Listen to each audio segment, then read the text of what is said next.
The following is a presentation of the Eagles Sports Network.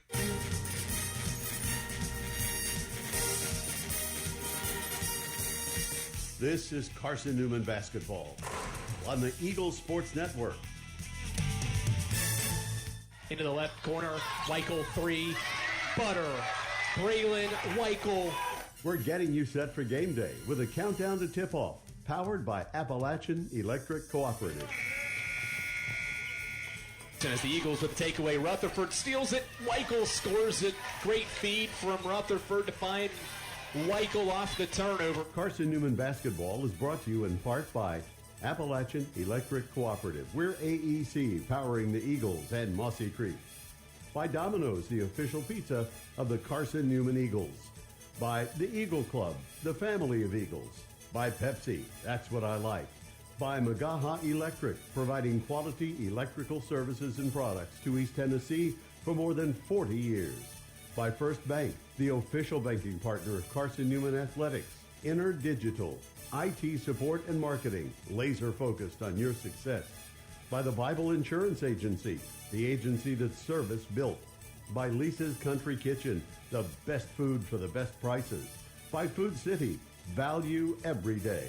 By Tri-Life, dream big with Gig. By Modern Woodman Financial Planning, touching lives and securing futures. And by ShopCNEagles.com, the official online store of the Carson-Newman Eagles. Now, here's the voice of the Lady Eagles, Andrew Rogers. We welcome you to Home Fieldhouse, where Carson-Newman wraps up the month of January against Lincoln Memorial. They put their home unbeaten streak and their 4-game winning streak on the line here on this January 31st, 2024. Andrew Rogers, glad to have you alongside here on the Eagles Sports Network and on Flow Sports here for tonight's contest between the Lady Eagles and the Lincoln Memorial Rail Splitters. Carson-Newman is 14-5, has won 4 straight, all in the league, to up its conference record from at one point was 4-3, now to 8-3 in third place in the league. They're 14-5 overall, and they're 10-0 at home this year. Haven't lost a road game since the end of the season last year. Lincoln Memorial is 12-5. They're 7-4 in the league, and after coming back and defeating Carson-Newman on January 3rd, the Rail Splitters have gone 3-4 and have just won 1 of its last 5 games as Lincoln Memorial. They're 4-3 on the road this year and have lost 2 straight away from Harrogate. The Rail Splitters shoot the most 3-pointers per game at nearly 30 a night. That January 3rd meeting was an exciting one. 27 days ago exactly, LMU overcame a 9-point deficit in the final 70 seconds of regulation. Alexa Smitty hit a 3 to tie it and send the game to overtime, where Carson-Newman would come back from trailing down 6 points in the final minute thanks to threes by Campbell Penland and Michaela Alvey. That helped Carson-Newman send the game to a second overtime, where Carson-Newman scored the first 6 points, but the Rail Splitters went on a 12-2 run in double overtime to close the game out and win 82-78. So comeback fashion twice for the Splitters, once in the regulation and once in double overtime to secure a victory over Carson-Newman. And the Lady Eagles go for revenge. They've won 4 in a row, and they're trying to keep an unbeaten home regular season streak on the line here tonight. This is the AEC Countdown to Tip-Off. AEC, we're service-driven. Mike Mincy's thoughts head your way in a moment. We're back for more here on the AEC Countdown to Tip-Off. That's next here on the AEC Countdown to Tip-Off on the Eagles Sports Network. Domino's Pizza in Jefferson City and Morristown wants to help feed your business. When you're hungry at lunch, show your business card at Domino's in Jefferson City and Morristown when you make your purchase for pickup or delivery to get 25% off the entire order. That's 25% off your order at Domino's in Jeff City and Morristown when you show your business card. Call 865-471-6700 to get a pizza. Domino's, the official pizza of the Carson-Newman Eagles. At InterDigital, we strive to be a leading provider of cutting-edge digital and marketing solutions. At InterDigital, we want to help our clients find success. Our team of technology gurus work together to ensure InterDigital continues to progress forward as technology advances. At InterDigital, we make technology work for you. Visit interdigital.com for IT support, web development, virtual tours, graphic design, internet marketing, mobile app, and film production services. InterDigital, laser focused on your success. Our pregame conversation with head coach Mike Mincy heads your way in 60 seconds on the Eagles Sports Network. Insurance, it's about people, not things. It's about security. It's about confidence. It's about relationships. It's about trust. It's about you. As a local independent agent, Bible Insurance Agency can design an insurance program that's just right for you and your family. Give the people you love safe, sound, secure protection from Auto Owners Insurance. Call Bible Insurance Agency 423-586-4320 or go by 1600 East Andrew Johnson Highway in Morristown. How do you know you're in a community, not just a town? Well, strangers smile as they walk by. They refill your coffee without you asking. And when you ask directions, people offer to walk you there. Communities give more. The way you know when you walk into First Bank that you are in a real community bank. Great products, direct access to your local bankers, and relationships that can last a lifetime. Don't just have an account. Have a community with First Bank. Member FDIC.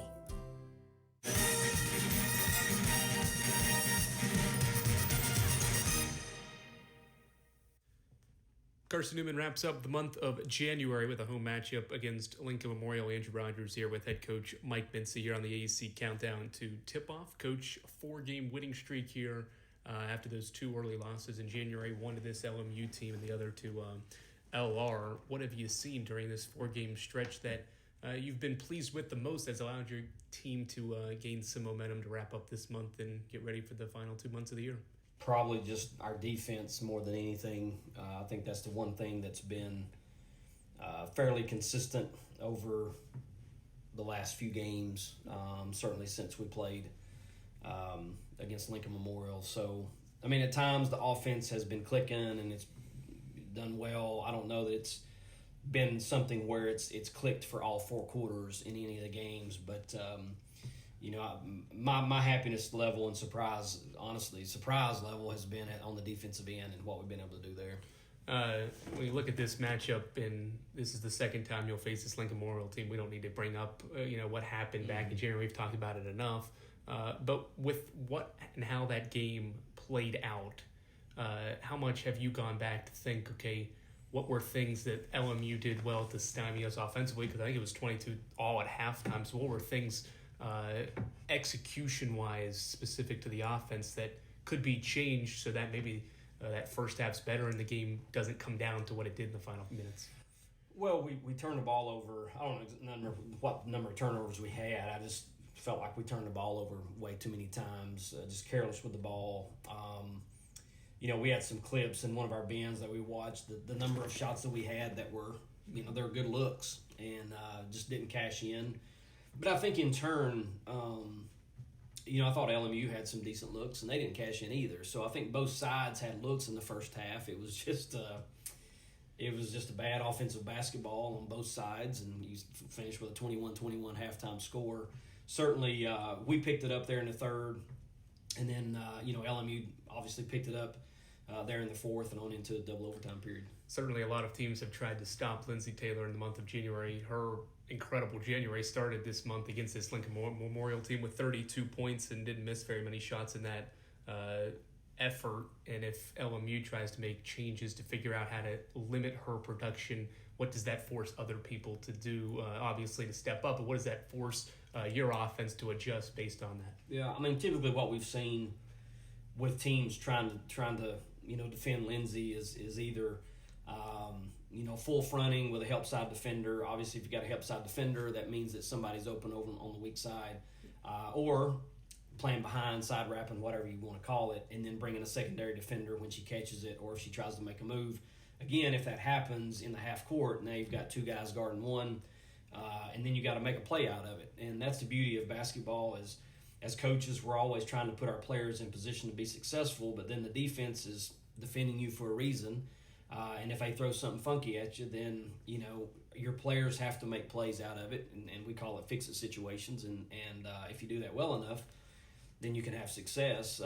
So you never know what you're going to see. I think Lindsay's seen about all of it, even in the month of January, and she's figuring out ways that if it's not there, you don't have to force it. You know, you can kick it back out, repost, or we can get skip passes and try to get outside looks. Not that LMU wasn't hungry in that January 3rd matchup, but it seems like now they're going to be even more in the need of a victory, almost might be the right word. They've lost 4 of 5. It's a totally different situation when you met them back in January. They were riding high, hadn't lost in league play. Now they've kind of hit a pothole in the road. So when you get a team like this, do you have to match what they put forth, or is it just we play our game and know that they're going to be wanting this as much as you guys do? I think in this league, it doesn't matter where the team ranks or what they're trying to get accomplished or where their goals are or what they're capable of achieving. I think they always come in ready to go. It's a new day, it's a new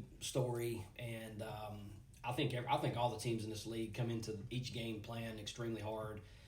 And wanting and striving, obviously, to win. Now, the question you're asking is, back then when they won, I think they went on and won at Coker. I think they went on and won maybe at home at Wise. And, I mean, they're undefeated in league play. They're number 1. And when they went over to play Catawba, they found themselves ranked in the top 25 in the D2 SIDA poll.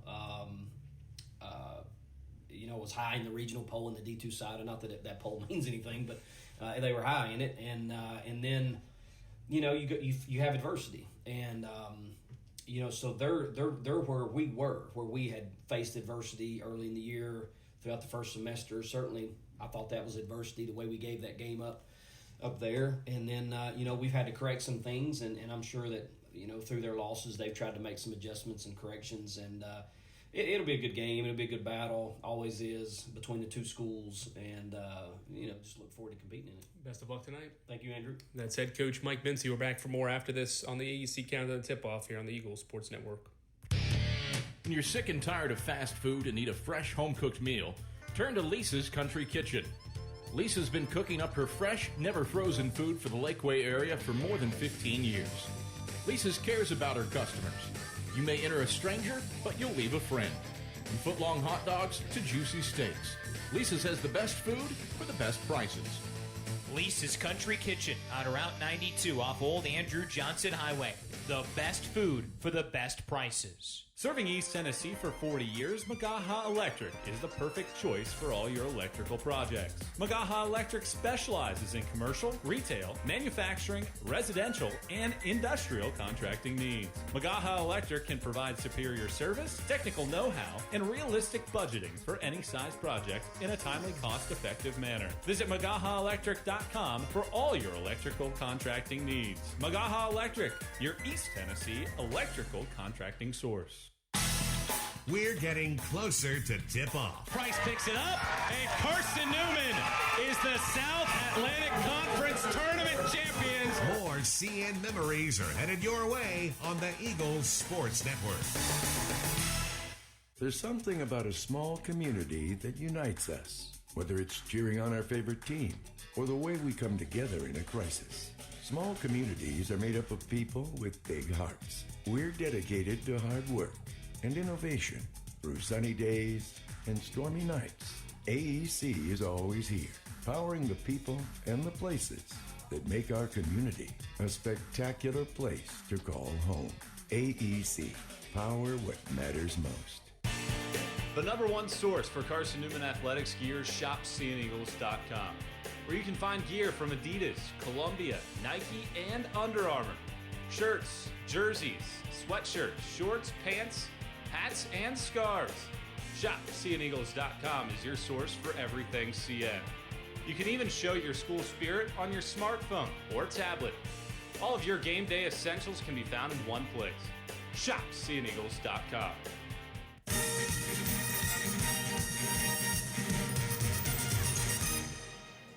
All right, back inside of Holt Fieldhouse as we continue to get you set for Carson-Newman and Lincoln Memorial. It should be a fun and exciting doubleheader we have for you here tonight on the Eagle Sports Network. Carson-Newman defensively this season has been getting it done and done effectively so far this year. Mike Mincy's unit has forced opponents to shoot below 38% in 10 straight games. Obviously, to no surprise, Carson-Newman is first in the league in field goal percentage defense at 35.3%, a mark that is 26th in the country. Only 2 teams have come and faced Carson-Newman and shot better than 40% or better, that being Limestone back on December 9th in Georgia Southwestern, one of those losses. So it's rare to see a team shoot well against Carson-Newman. Give credit to the group's half-court defense, the full-court pressure defense. We've seen the same team break the program record for steals in a game, forced 36 turnovers in that same game, and now putting together some incredible defensive marks, forcing opponents to not only just take tough shots, but to miss shots often. That has been the theme of the Lady Eagles season, while still averaging 77 points per game, which, again, is something that Mike Mincy's group has been known for averaging. And while 77 may seem down, it's still second best in the league and still 12th in the country. So the defense gets the highlights, but it's still the offense that can get it going at any point for Carson-Newman. Lincoln Memorial has not allowed a team to make more than 9 threes in a game this year. While they average 9 threes per game, they attempt the most per game in the league at 29, make 9 of them.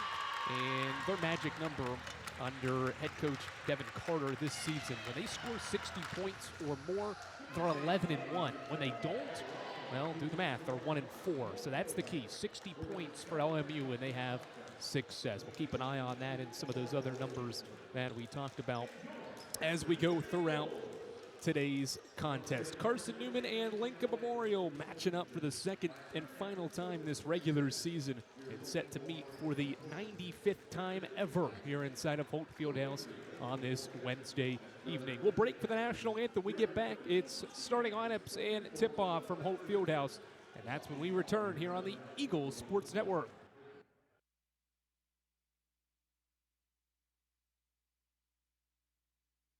Okay, let's see.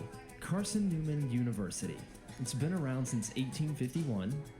A beautiful campus, amazing student life, world-class accredited academics, competitive athletic programs, a Christian perspective, a top 10 best value school. They give $48 million in financial aid every year, and I get a free scholarship when I enroll. Looks like I've found the perfect place.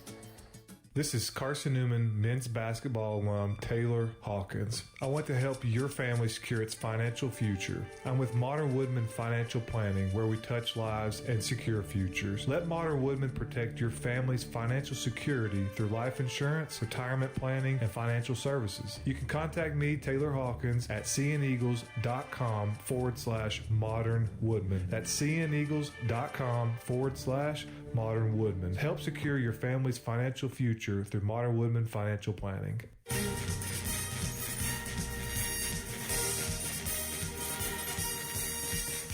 This Kisses it off the glass and one. is Carson-Newman Women's Basketball on the Eagles Sports Network. Weichel off the screen, gets free. Here's a three, and the answer. Braylon Weichel with a massive triple.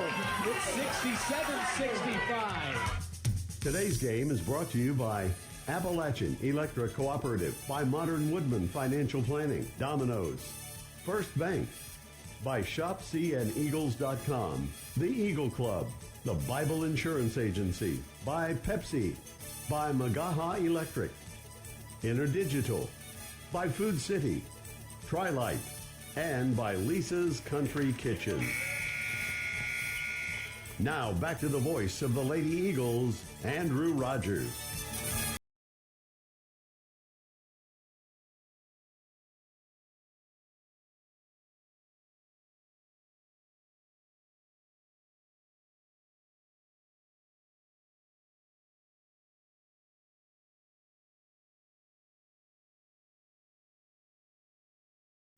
All right, the national anthem wraps up here inside of Holt Fieldhouse as 14-5 Carson-Newman battles 12-5 Lincoln Memorial. Andrew Rogers, delighted to have you alongside here on the Eagles Sports Network. Let's let you meet the starting lineup.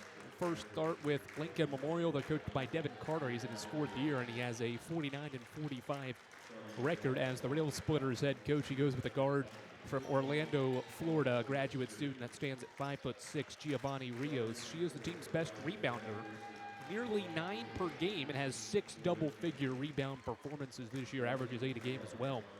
She's joined at the backcourt by a sophomore from Somerset, Kentucky. It's 5'6", Alexa Smitty. Numbers are down for her this year in her sophomore season, but still averages 11 points per game, and it shoots 33% from 3. Jordan Maney, or check this, the final guard in the backcourt is a 5'7" graduate student from Murfreesboro, Tennessee, Lauren Flowers. She is the team's leading scorer, 15 a night on 42% shooting, and also averages 5 rebounds and 29 steals to round out the backcourt. The front court consists of a 5'10" graduate student from Atlanta, Georgia. It's Jordan Maney. Maney is averaging 14 points per game and has scored double figures in 15 of the 17 games this year. The starting lineup rounds out with a graduate student forward from Cookeville, Tennessee. It's the North Georgia transfer, Chloe Savage. She is the tallest player that the Rail Splitters have to offer at the most efficient player in the league, Lindsay Taylor, and in the country.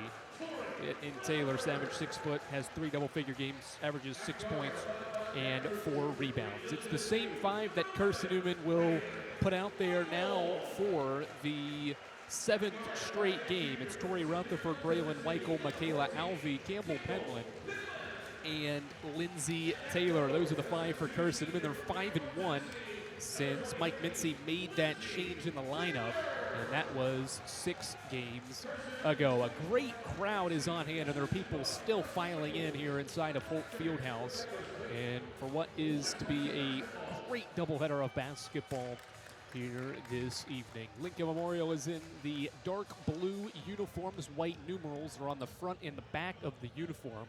On the front, it is sandwiched between Lincoln and Memorial. It's white numbers, blue tops, blue shorts for the Rail Splitters. Carson-Newman in its white uniforms. Eagles written across the front of the uniform in cursive writing with the number below it and the number on the back of it. It's a blue number with orange outline. Taylor and Maney are in the center jump circle, and we are ready to roll. Rail Splitters won the tip with Maney, but it's Alvey tracking it down, and Carson-Newman's got the basketball to start the game. 10 seconds in, Tori Rutherford with it, hasn't dribbled yet. She's standing at the top of the key. And a 5-second violation called on Rutherford. Didn't take a dribble and was just holding it out front, waiting for the offense to get orchestrated. And Carson-Newman turns it over 14 seconds in. Rarely do you see that occur, but an early mistake for Mike Mincy's group. 2-2-1 pressure. It looks like it's actually just a man-to-man pressure that Smitty will walk it across against and hand off to Rios across the half-court line. Maney hands off to Rios, who goes baseline, a backdoor cut to Smitty. Smitty spins, met by 2. Deflected pass out, a turnover. Alvey comes up with a steal. Michaela Alvey gives it ahead to Braylon Weichel at the right wing. Weichel guarded by Lauren Flowers, 2 graduate students here. As Rutherford gets it in the right corner, Toria jab step. She goes baseline, gets cut off now. Pitches it back out to Alvey, who goes to the basket, floats one up and off the glass and in. Michaela Alvey's got the first 2, and we're 55 seconds in and have our first basket, 2-0. Rios with the left-hand dribble to break the timeline. Lost the ball, though, a turnover. Weichel the steal. 3-on-2. Weichel didn't have anything initially, and Rios pumped it away from behind to come up with the steal. Sloppy basketball on both ends here early on. Both teams have a pair of turnovers, and we're just 80 seconds in. Rios chest pass to Chloe Savage at the top of the key. Bounces it inside. Another turnover. A 3rd turnover. Penland the other way. Campbell drives, gets inside the arc. Stops, shoots. Bounces in and out, does the shot. Taylor offensive rebound and put back. Lindsay Taylor's on the board, the most efficient player in the country, shooting 64.5% from the field, has her first basket. 4-0 Eagles with 8:15 to go in the first. Rail Splitters have yet to take a shot. 3 offensive possessions, 3 turnovers. Maney bounces it inside. It's an errant pass away from Savage. And 4 offensive possessions, 4 turnovers. Well, that is not what Devin Carter had written on the whiteboard heading into this one. Alvey stops from 14, airballed the shot. Weichel there for the rebound. Shot clock doesn't reset, it stays at 20. Weichel picks her dribble up, reverses to Tori Rutherford, a lob into the right block. Taylor goes to work, left-hand jump hook, left it short. A rare miss for Taylor, Savage the rebound. Rios the other way, no numbers, so she'll pull it back out and reverse it to Smitty left of the wing. Alexis Smitty steps back. The sophomore puts it on the floor, stops at the right elbow, bounces a pass to Savage. Rail Splitters have yet to take a shot. We're 2.5 minutes in. They go inside. Maney turns, shoots, missed it. Rebound Penland. First shot doesn't fall for the Rail Splitters. Penland the other way, stops at the top of the key, needs help. Left-hand pass out to Rutherford, reverse to Alvey. They lob it in. Taylor's got position. Wild shot that goes off the shot clock. And out of bounds, it'll be Rail Splitter basketball. Second miss for Taylor in this contest. There was a little bit of bump from Savage from behind. No call. May have affected Taylor's shot, but otherwise it'll be Rail Splitters basketball down by 4, 7:16 to go in the first. Taylor's only missed a combined 4 shots in her last 2 games. And if you factor in her last 4 games, she's only missed 2 shots in one of those, or 2 more shots in 2 of those games. Smitty reverses DeLauren Flowers. A left wing 3 is up, short of the iron. Lindsay Taylor's got the defensive rebound. Dribbles out of traffic and outlets the pass to Rutherford, who breaks the timeline. 3 minutes in, Rutherford hands off to Penland. Campbell picks her dribble up. Chest pass over to Rutherford. Foul line extended right wing. Off to Alvey, who goes right to the basket. Right hand layup off glass. A determined drive for Alvey for 2. She's got 4 and the lead is 6-0. Smitty a jab step and she'll walk it across. 6-0 Lady Eagles. Rail Splitters have missed their first 2 shots. Flowers goes to the hole and took an extra step. Traveling violation on Flowers. And LMU has 5 turnovers. 3.5 minutes into this basketball game. Quick inbound. Rutherford has it swatted away. It'll stay with Carson-Newman. LMU bench thought maybe that was off Rutherford. It stays with Carson-Newman. 6:31 to go in the opening quarter. Rutherford sprints across the timeline. Here comes a double from behind. She doesn't see it. Reverses and throws it away. Maney the steal. Maney across the timeline. Nearly turned it over. Got it back. Finds Rios into the right corner. Maddie Tanner a 3 up and in. The sharpshooter hits a 3 from the corner, and it's 6-3. The Splitters have their first basket. Outlet to Penland, the reverse to Alvey. Alvey sprints inside the arc. Now dribbles it out, hands off Penland. Campbell back to Alvey. They lob it in. Taylor makes the catch. 1 dribble, a left-hand layup up and in. Lindsay Taylor has 4 points and 2 rebounds early on, and the lead is 5. We're just over 4 minutes in. Maney, a chest pass out to Smitty. Alexis Smitty dribbles out front, leaves off Rios, puts it on the deck. Pick and pop with Maney, a 3 up back of the iron. Rebound, falls into the lap of Tanner. She puts a shot off glass and in. Maddie Tanner has 5 points off the bench. The team's top sharpshooter, and it's 8-5. Alvey lobs, Taylor can't make the catch. Turnover. First sub into the game, Keely Rogers will check in and replace Campbell Penland. Skylar Boshiers also sprints into the game. And along with Emily Gonzalez, Alvey, Penland, Rutherford out of the game.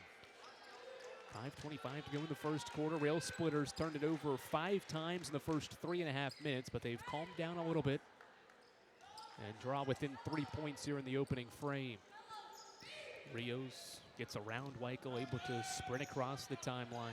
It's not been the full court pressure that has been the issue. It's been half court mistakes for LMU so far. Maney with it, left elbow, doesn't face up, leaves off Tanner off a screen. The ball tipped by Boshiers. There's another half court turnover. 6 of them here in the first frame. Rogers into the corner, Gonzalez, 1 dribble, back to Rogers.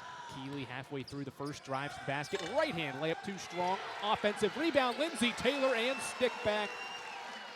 You hear it so often. Taylor's got 6 points and 3 boards. It's 10-5.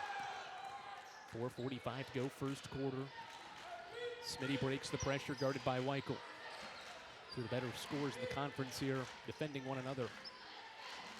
Maney, right elbow, doesn't face off, hands off to Smitty, tried to turn the corner, got cut off, now comes off a screen, stops, kicks it out, Flowers, 6 to shoot, bounces it in, Taylor swipes it away, another steal. 7 first quarter turnovers for LMU. Boshear's in transition, Schuyler behind the back, stops, and now kicks it into the corner for Gonzalez. Gonzalez to the rim, spin, back out Taylor, a pump fake, a kick into the corner. Rogers puts it on the floor, gets inside all the way to the rim, and took an extra step to get there. It's a traveling violation. And that brings us to a pause in the action. 10-5, Carson-Newman with 4:07 to go in the first quarter. Sloppy basketball early on, a combined 12 turnovers between these two clubs, but Carson-Newman has overcome the early turnovers and has the 5-point lead as we hit our first media break here on the Eagles Sports Network. Domino's Pizza in Jefferson City and Morristown wants to help feed your business. When you're hungry at lunch, show your business card at Domino's in Jefferson City and Morristown when you make your purchase for pickup or delivery to get 25% off the entire order. That's 25% off your order at Domino's in Jeff City and Morristown when you show your business card. Call 865-471-6700 to get a pizza. Domino's, the official pizza of the Carson-Newman Eagles. Insurance, it's about people, not things. It's about security. It's about confidence. It's about relationships. It's about trust. It's about you. As a local independent agent, Bible Insurance Agency can design an insurance program that's just right for you and your family. Give the people you love safe, sound, secure protection from Auto Owners Insurance. Call Bible Insurance Agency 423-586-4320 or go by 1600 East Andrew Johnson Highway in Morristown. All right, we're back inside of Holt Fieldhouse where Carson-Newman has the 5-point lead in 4 minutes and 7 seconds to go in the opening quarter. It's LMU basketball after the Carson-Newman turnover. Rios was shown a double team. She dribbled away from it and now walks it across half court 4 minutes into the first quarter. Smitty hands back off to Rios, top of the key. Reverse to Flowers in the corner. She drives baseline, powers up a shot, and got fouled by Boshears underneath. First on Schuyler, and first on either of these two teams. Relatively clean game to this point. Gives us our first foul by the reserve Boshears. Her first team foul number 1, and Lauren Flowers, the team's top scorer, to the line for a pair. She shoots 70% from the line and gets the first one to fall through the net. Eagle fans, AEC is your Touchstone Energy cooperative service you can trust and value you can depend on. We're powering Mossy Creek. We're AEC member-owned and service-driven. Flowers makes 2 to bring the deficit for the Splitters back to 3. Full court man-to-man pressure. Here comes a double. Rogers will dribble it up herself, goes between the legs. Now behind the back to break the pressure safely. Rogers looks for help, still dribbling, bounces one out front. Gonzalez. Emily hands off to Weichel. Braylon a jab step and a drive.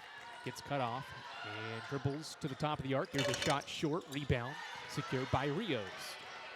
Rios can tie with a 3. She'll give it off. Smitty a 3, rims out. Rebound Rogers, a strong one underneath. Keeley nearly dribbled right into Rios. Now outlets to Boshears in the front court. Schuyler at the left wing, skips into the corner. Gonzalez goes baseline, spins. Gonzalez into the lane, kicks it out. Schuyler, Boshears, left wing 3. It's up. It's short. Rebound Maney. Eagles take their first 3, come up short. Rios gets inside the arc. Hands off Tanner. Tanner hands back to Smitty. Good ball reversal here for the Splitters, who haven't made a basket in 2.5 minutes. That changes as Giovanni Rios gets into the lane for 2, and it's 10-9. Boshears across the timeline, goes behind the back, gets back tap, controls it, but threw it away. Turnover number 6 for Carson-Newman as Boshears tosses it into the second row. As Rutherford and Albee return for Gonzalez and Weichel. 10-9, 2:34 to go in the first quarter. That's what LMU's pressure has done to teams this year. They speed you up and force errant passes like that one. Rios gallops across the timeline. Chest pass out front to Smitty. Good ball pressure, but LMU controls. Maney goes left and a foul. Maney ripped through, got Taylor for the arm bar. That'll be Lindsey Taylor's first personal foul. The team's second. Boshears out, Penland returns. 2:20 to go first quarter. Rios will trigger it in left of the baseline. Lobs it to Maney. Maney spins on Taylor, shoots a wild shot, and it falls through. Hit the back of the iron and dropped in. 6 straight for LMU, and they have a 1-point lead. 11-10 as we approach the 2-minute mark of the first quarter. Here comes a double. Rogers dribbling into trouble. 2 seconds to get it across. Rutherford skips to Penland. Now a skip to Alvey, who comes to the ball, floats one up short, hit the deck, no call. Tanner the rebound. Tanner met across the line by a double team and threw it into the seats, or threw it off Alvey and then into the seats.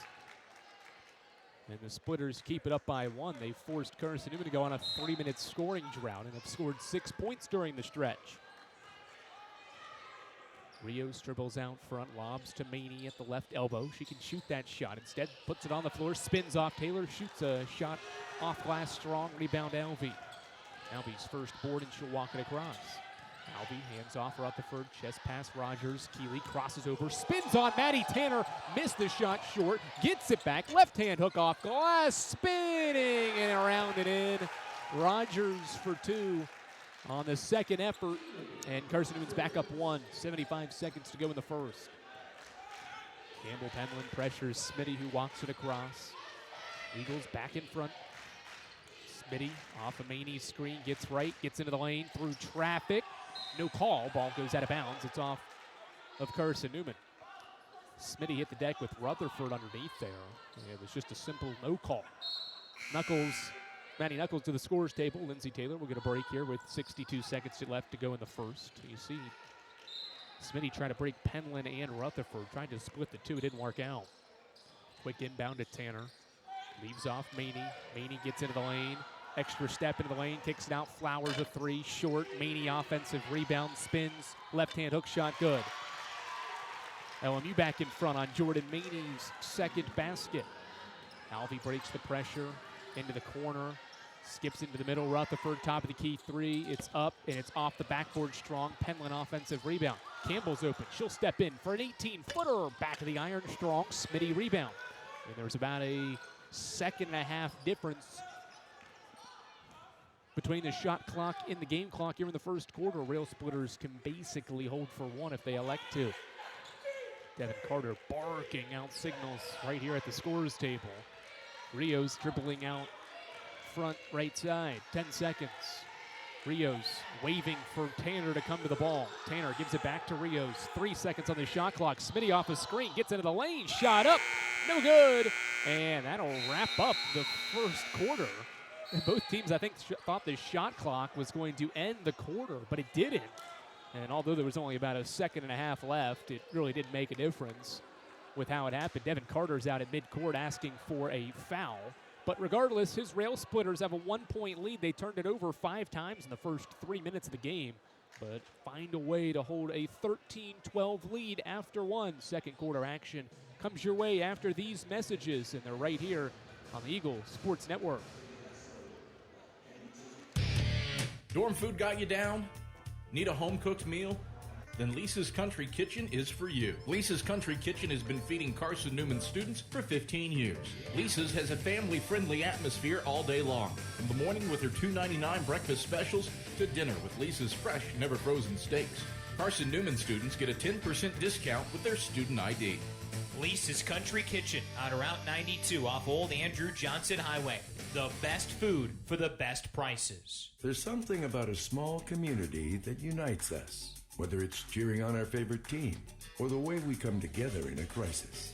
Small communities are made up of people with big hearts. We're dedicated to hard work and innovation through sunny days and stormy nights.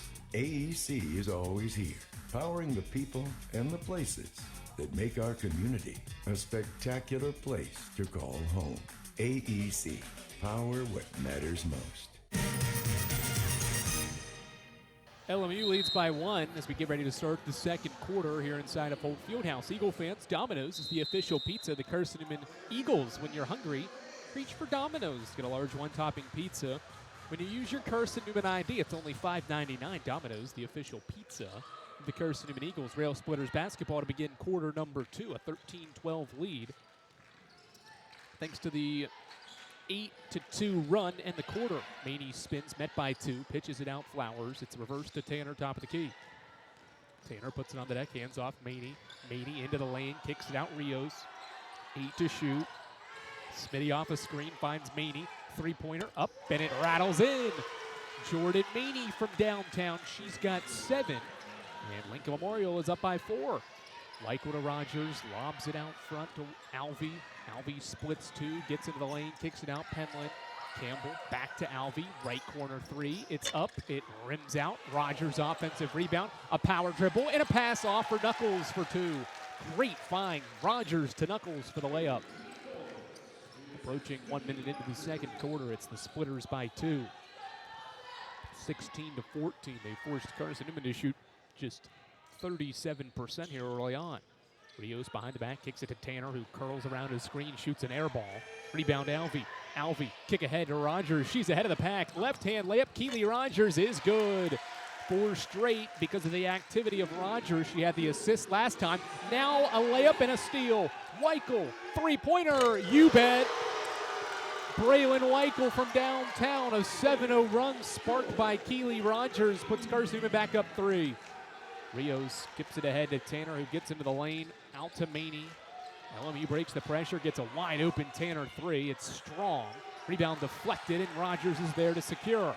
Keely pushing tempo, 5-on-4. Maney trailing the play. Rogers into the lane, left hand layup, too strong. It falls off the iron, rebound into the hands of Alexis Smitty.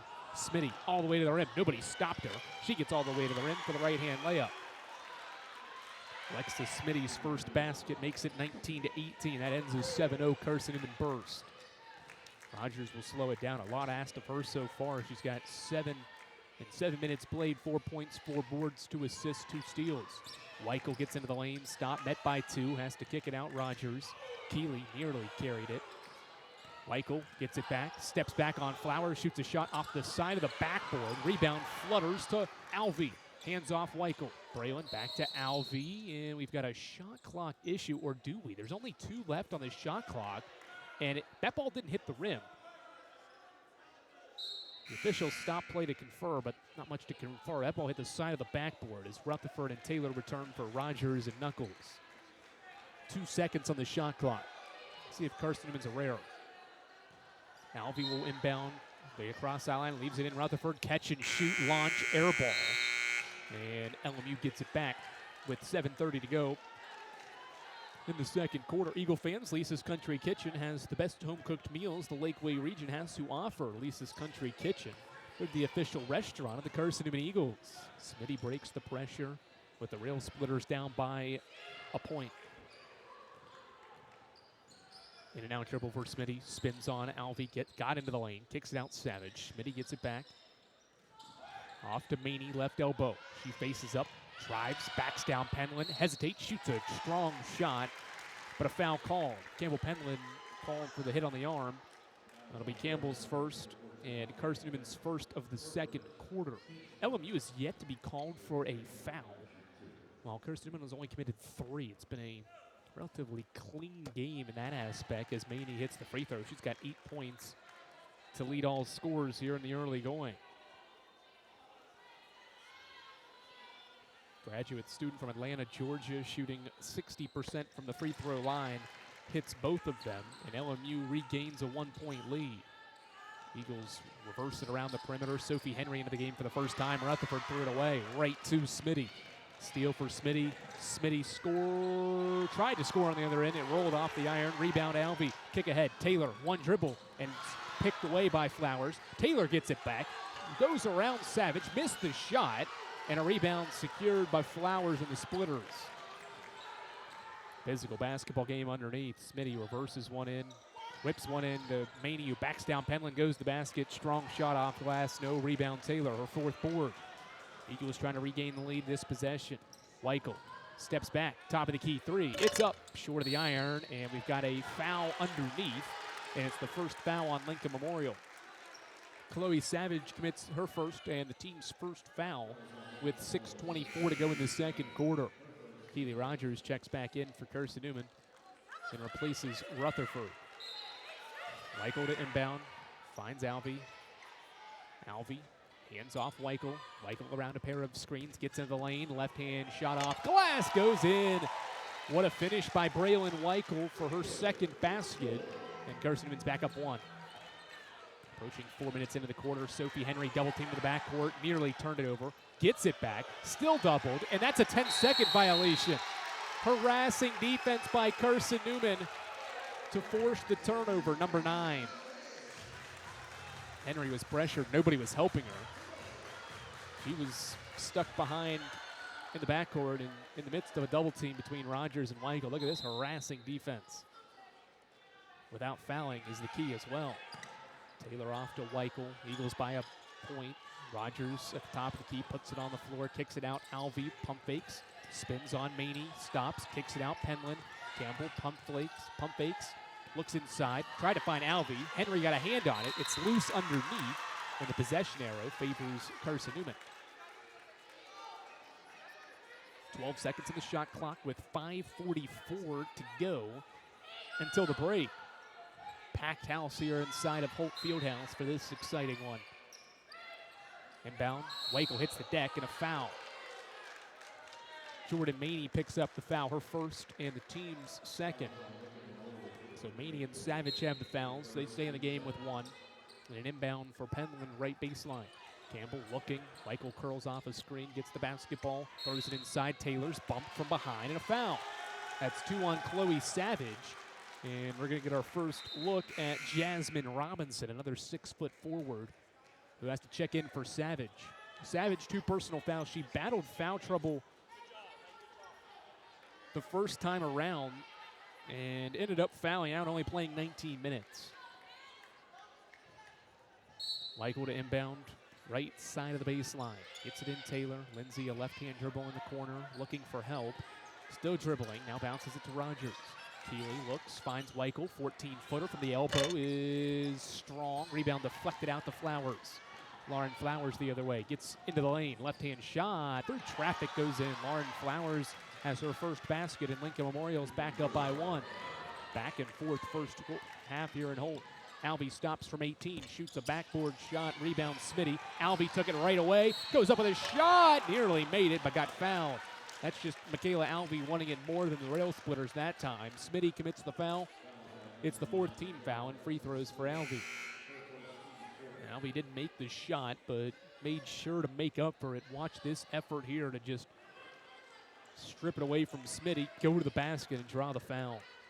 Albee to the free throw line. Her numbers are up here in her junior year. First free throw rattles home. Shoots now 18 of 25 from the stripe, averaging 7 points per game, 7.5 points per game, 5.5 rebounds, and has a team best 52 assists. Missed the free throw, sprinted in there for the rebound, keeps the play alive. Weichel's open, left corner 3, it's up and in. Albee's activity leads to Weichel's 3, and Carson-Newman's back up 3. Smitty in the backcourt, into the middle for Flowers. She'll pull it out and give it off to Henry. Sophie Henry, the Tusculum transfer, chest pass off to Smitty. Left-hand dribble into the lane. Shot is up. Offensive foul. Devin Carter and the LMU staff is upset as Alexis Smitty called for an offensive foul, her second, and the team's 5th of the quarter. Carson-Newman's got some momentum after the Weichel 3. She's got 8 points. The lead is 3 with 4:42 to go until halftime. We're back to Holt Fieldhouse to wrap up the first half. After these messages, you're listening to Carson-Newman Women's Basketball, and it's right here on the Eagles Sports Network. We love to cheer for our home teams, like the Eagles. It means more when we're rooting for the people we know. Did you know Tri-Lite is your home team internet provider? We're right here in Jefferson City, serving the people we know with our ultra-fast, ultra-reliable fiber broadband network. And we'd love to serve you. Learn more at trilite.net or by calling 833-847-0824. Go Eagles! How do you know you're in a community, not just a town? Well, strangers smile as they walk by. They refill your coffee without you asking. And when you ask directions, people offer to walk you there. Communities give more. The way you know when you walk into First Bank that you are in a real community bank. Great products, direct access to your local bankers, and relationships that can last a lifetime. Don't just have an account. Have a community with First Bank. Member FDIC. All right, we're back in Holt Fieldhouse where Carson-Newman's got a 25-22 lead as we near halftime. 4:43 to go in the opening half of basketball. Modern Woodman Financial Planning, they're touching lives and securing futures. Let Modern Woodman protect your family's financial security.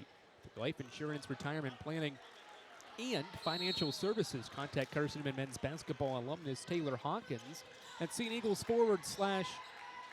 /Modern Woodman to help secure your family's financial future. Carson-Newman basketball after Smitty picking up her second foul. So her and Savage on the bench with 2. Eagles go inside. Taylor kicks it out. Rogers, top of the key 3. Off the iron. Offensive rebound. Taylor, it's knocked out of her hands, but a foul. Who's it on? That's the question. Let's see. It's on Maney, already has 1. This one is on Jasmine Robinson. That'll be her first. And the Eagles will head to the free throw line because LMU's in the penalty as Tanner returns. Free throws for Lindsay Taylor. That is up her percentage from the line. This one's going to roll off the iron now. This year shooting 66% and is a below 60% free throw shooter for her playing career. Second one is up. Bennett rolls in. Eagles now 2 of 4 from the line. 26-22. 4:15 to go in the second quarter. Rios head up, skips it ahead to Maney. One dribble, still dribbles. Now backs her way into the paint. Still dribbling. Now all the way to the left elbow, reverses it out front. Henry's got it. The Tusculum transfer at the top of the key. At the blue CN logo. Flowers, left elbow, faces up. Weichel poked away from behind. She got it back and scored. Outlet quickly to Alvey. It's 26-24. Lauren Flowers has 6. Rogers gets into the lane. Backdoor cut is Boshears. Couldn't handle the pass. It's loose. Boshears gets it back and uses the glass for 2. A funky possession, but it turns into a Carson-Newman layup as Skylar Boshears has her first basket, and it's back to a 4-point lead. Rios crosses the timeline, lobs it back to Henry. Henry reverses it to Tanner. Now back out front, Henry. 4-point game as Maney faces up at the right elbow, puts it on the floor, lost it. Boshears the steal. Skylar goes behind the back, kicks it ahead. Rogers, number the other way. Keeley, bounce feed. Lindsay Taylor, left-hand layup. Pinpoint execution and the transition opportunity. Lindsay Taylor has 11, or 9, I should say. Eagles by 6. No splitters break the pressure, and Lauren Flowers controls out front. Given space by Boshears. Now off Rios. Final 3 minutes of the second quarter. Rios backs down Weichel, shoots a shot off the iron. No, rebound Alvey. Alvey's got 5 boards. Outlet pass to Weichel. Braille will walk it up the floor with 2:42 and counting left in the second quarter, and Carson-Newman by 6. Boshears lobs it in. Taylor makes the catch. Left-hand layup. No, but she's fouled from behind, and that's 2 fouls on Jordan Maney. So Maney, Savage, Smitty all have 2. Those are all starters for Devin Carter. And Chloe Savage is going back into the game. Maney will check out as Lindsay Taylor heads back to the free throw line.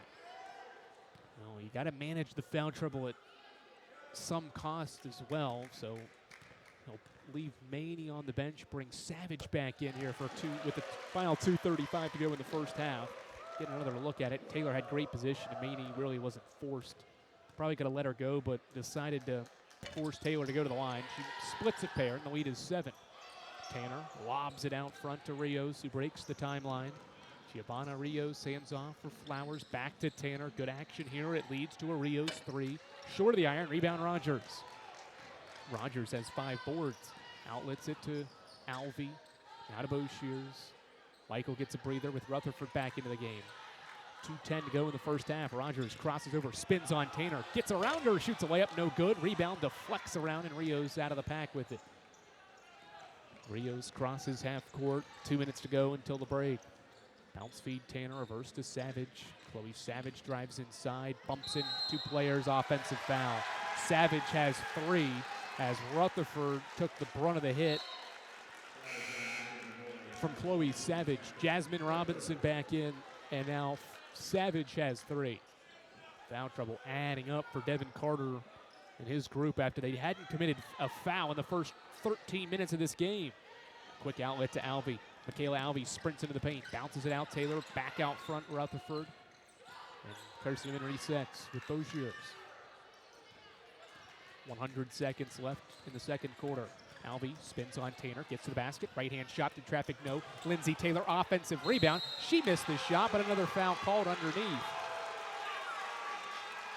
Robinson commits the foul. Jasmine Robinson has 2 fouls. So you name them right now for a front court presence, and they have 2 fouls. For Lincoln Memorial, they have 9 fouls, and they're all in the second quarter. First free throw hits the back of the iron. It's no good. Jam-packed Holt Fieldhouse. Glad to have you alongside, whether you're listening here on the Eagles Sports Network or watching with us on Flow Sports. Lindsay Taylor splits a pair. She's got 11 points, and the lead is 8. LMU hasn't scored in 2.5 minutes. Henry reverses into the corner. Tanner tries to end it, and she swishes in a tray ball. Maddie Tanner's second 3. She's got 8. Rutherford sprints ahead, kicks it to Alvey. 10-footers up, strong rebound, ripped away by Robinson. She threw it away. Penland to the deck with it, and a jump ball. Possession arrow favors. Well, let's see. It favors Carson. I think Carson got the last jump ball, though. And we're going to have a clarification here at the scores table about where that arrow should be facing. The official scorebook can tell you that. 32-27. I don't think that's actually the discussion here.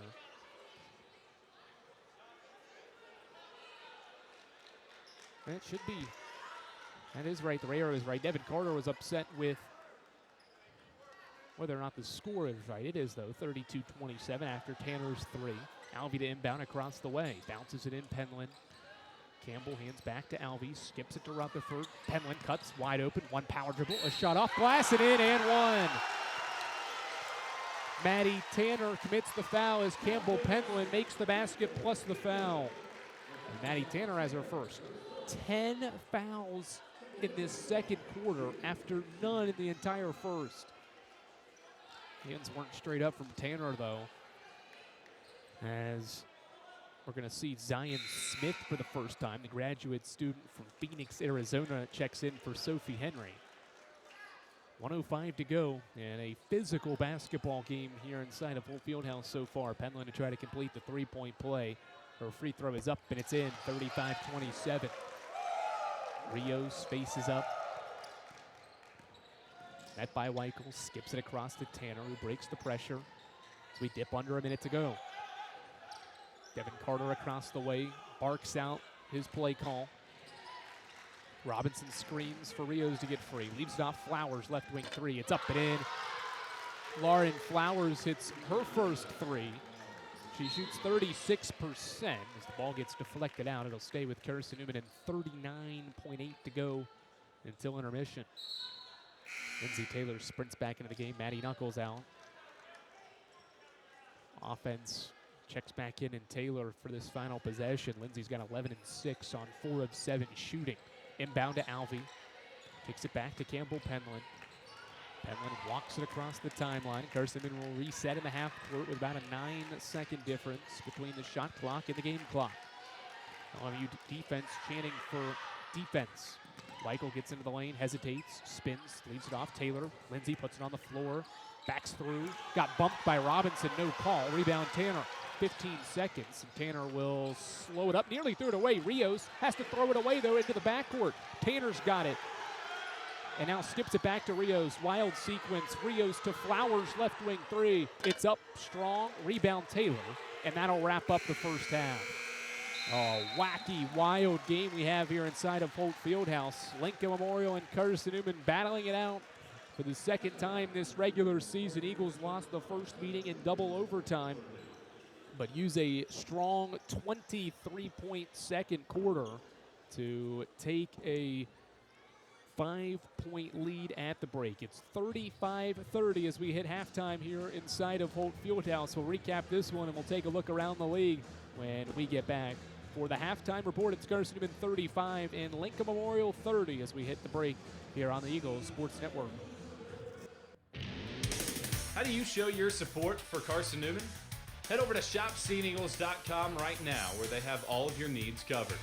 From clothing to outfitting your tailgate party, whether you're hunting, fishing, or on the golf course, shopseeandeagles.com is the place for you.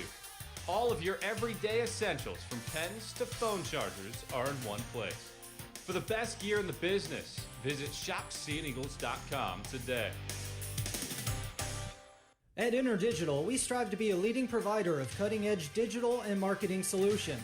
At InterDigital, we want to help our clients find success. Our team of technology gurus work together to ensure InterDigital continues to progress forward as technology advances. At InterDigital, we make technology work for you. Visit interdigital.com for IT support, web development, virtual tours, graphic design, internet marketing, mobile app, and film production services. InterDigital, laser focused on your success. It's halftime. We'll head back to the arena for the ShopSeeingEagles.com halftime report in just 60 seconds on the Eagle Sports Network. Serving East Tennessee for 40 years, Magaha Electric is the perfect choice for all your electrical projects. Magaha Electric specializes in commercial, retail, manufacturing, residential, and industrial contracting needs. Magaha Electric can provide superior service, technical know-how, and realistic budgeting for any size project in a timely, cost-effective manner. Visit MagahaElectric.com for all your electrical contracting needs. Magaha Electric, your East Tennessee electrical contracting source. There's something about a small community that unites us, whether it's cheering on our favorite team or the way we come together in a crisis. Small communities are made up of people with big hearts. We're dedicated to hard work and innovation through sunny days and stormy nights. AEC is always here, powering the people and the places that make our community a spectacular place to call home. AEC. Power what matters. House where Carson-Newman leads by 5. It's 35-30 at the break here inside of Holt Fieldhouse. Carson-Newman Lincoln Memorial meeting for the 95th time in the two programs' history. 35-30 the score. Carson-Newman shooting 37% from the field and is 14 of 38 from the field. Lindsey Taylor has 11 points, but when you look at how things have played out, there's one statistical category that stands out more than the other two, or than anything else for the most part. It's really the fouls. Now, they haven't made a huge difference because Carson-Newman's 5 of 9 from the line, while LMU's 4 of 4, so points have not been a factor there, with the fouls being the big discrepancy, 10-3 that they are. But here's the key numbers so far. LMU has 14 turnovers, and Carson-Newman has scored 20 points off of those mistakes. You compare it and you flip it around. Carson-Newman has 8 turnovers, while LMU has only scored 9 points off of those 8 turnovers. So points off turnover plus 11 for the Lady Eagles here the second time around against the Rail Splitters. They have plus 7 on the offensive glass and also plus 7 in steals. Lady Eagles with 10 steals in that first half as well. Those are some of the key numbers that are important to note. Keely Rogers has 3 steals. Skylar Boshiers, Michaela Alvey, and Campbell Penland all have 2 as well to help pace that category. It's been a back and forth contest between these two clubs. Carson-Newman scored the first 6 points. Lincoln Memorial settled in with a 6-0 run in the final, from the 3:48 mark to the 2:16 mark to go up by 1. And a Jordan Maney layup in the final minute gave the Splitters a 1-point lead at the end of the first quarter. They carried that momentum into the second. Jordan Maney hit a 3-pointer to give LMU its largest lead of the game at 4 points. But Carson-Newman had another response, another mini 7-0 run, highlighted by a Braylon Weichel 3, made it 19-16, 90 seconds in to quarter number 2. Carson-Newman had some other mini bursts, scored 5 in a row to go up by 4 with 4:20 to go until halftime. And then Lindsey Taylor made a pair of free throws to cap off a little 6-0 burst to make it 32-24. Maddie Tanner and Lauren Flowers hit threes in the final 90 seconds to bring the Rail Splitters back within 5 at 35-30 here at halftime. Lindsey Taylor is 4 of 8 from the field. She has 11 points and 7 rebounds in 16 minutes of action. Keely Rogers off the bench is filling the stat sheet. She has a team-high 4 assists, has 5 rebounds, and 4 points as well. Braylon Weichel, 8 points. Michaela Alvey is also filling the stat sheet, 5 points, 5 boards, and a couple of assists. Tori Rutherford has 3 assists, and Campbell Penland and Skylar Boshiers each have a basket in that first half as well. No real splitters in double figures, but Jordan Maney and Lauren Flowers each have 9, while Maddie Tanner has hit a pair of triples and has 8 points for LMU, who is shooting 44% from the field and 4 of 12 from 3 in half number 1. Carson-Newman leads by 5 at intermission here inside of Holt Fieldhouse.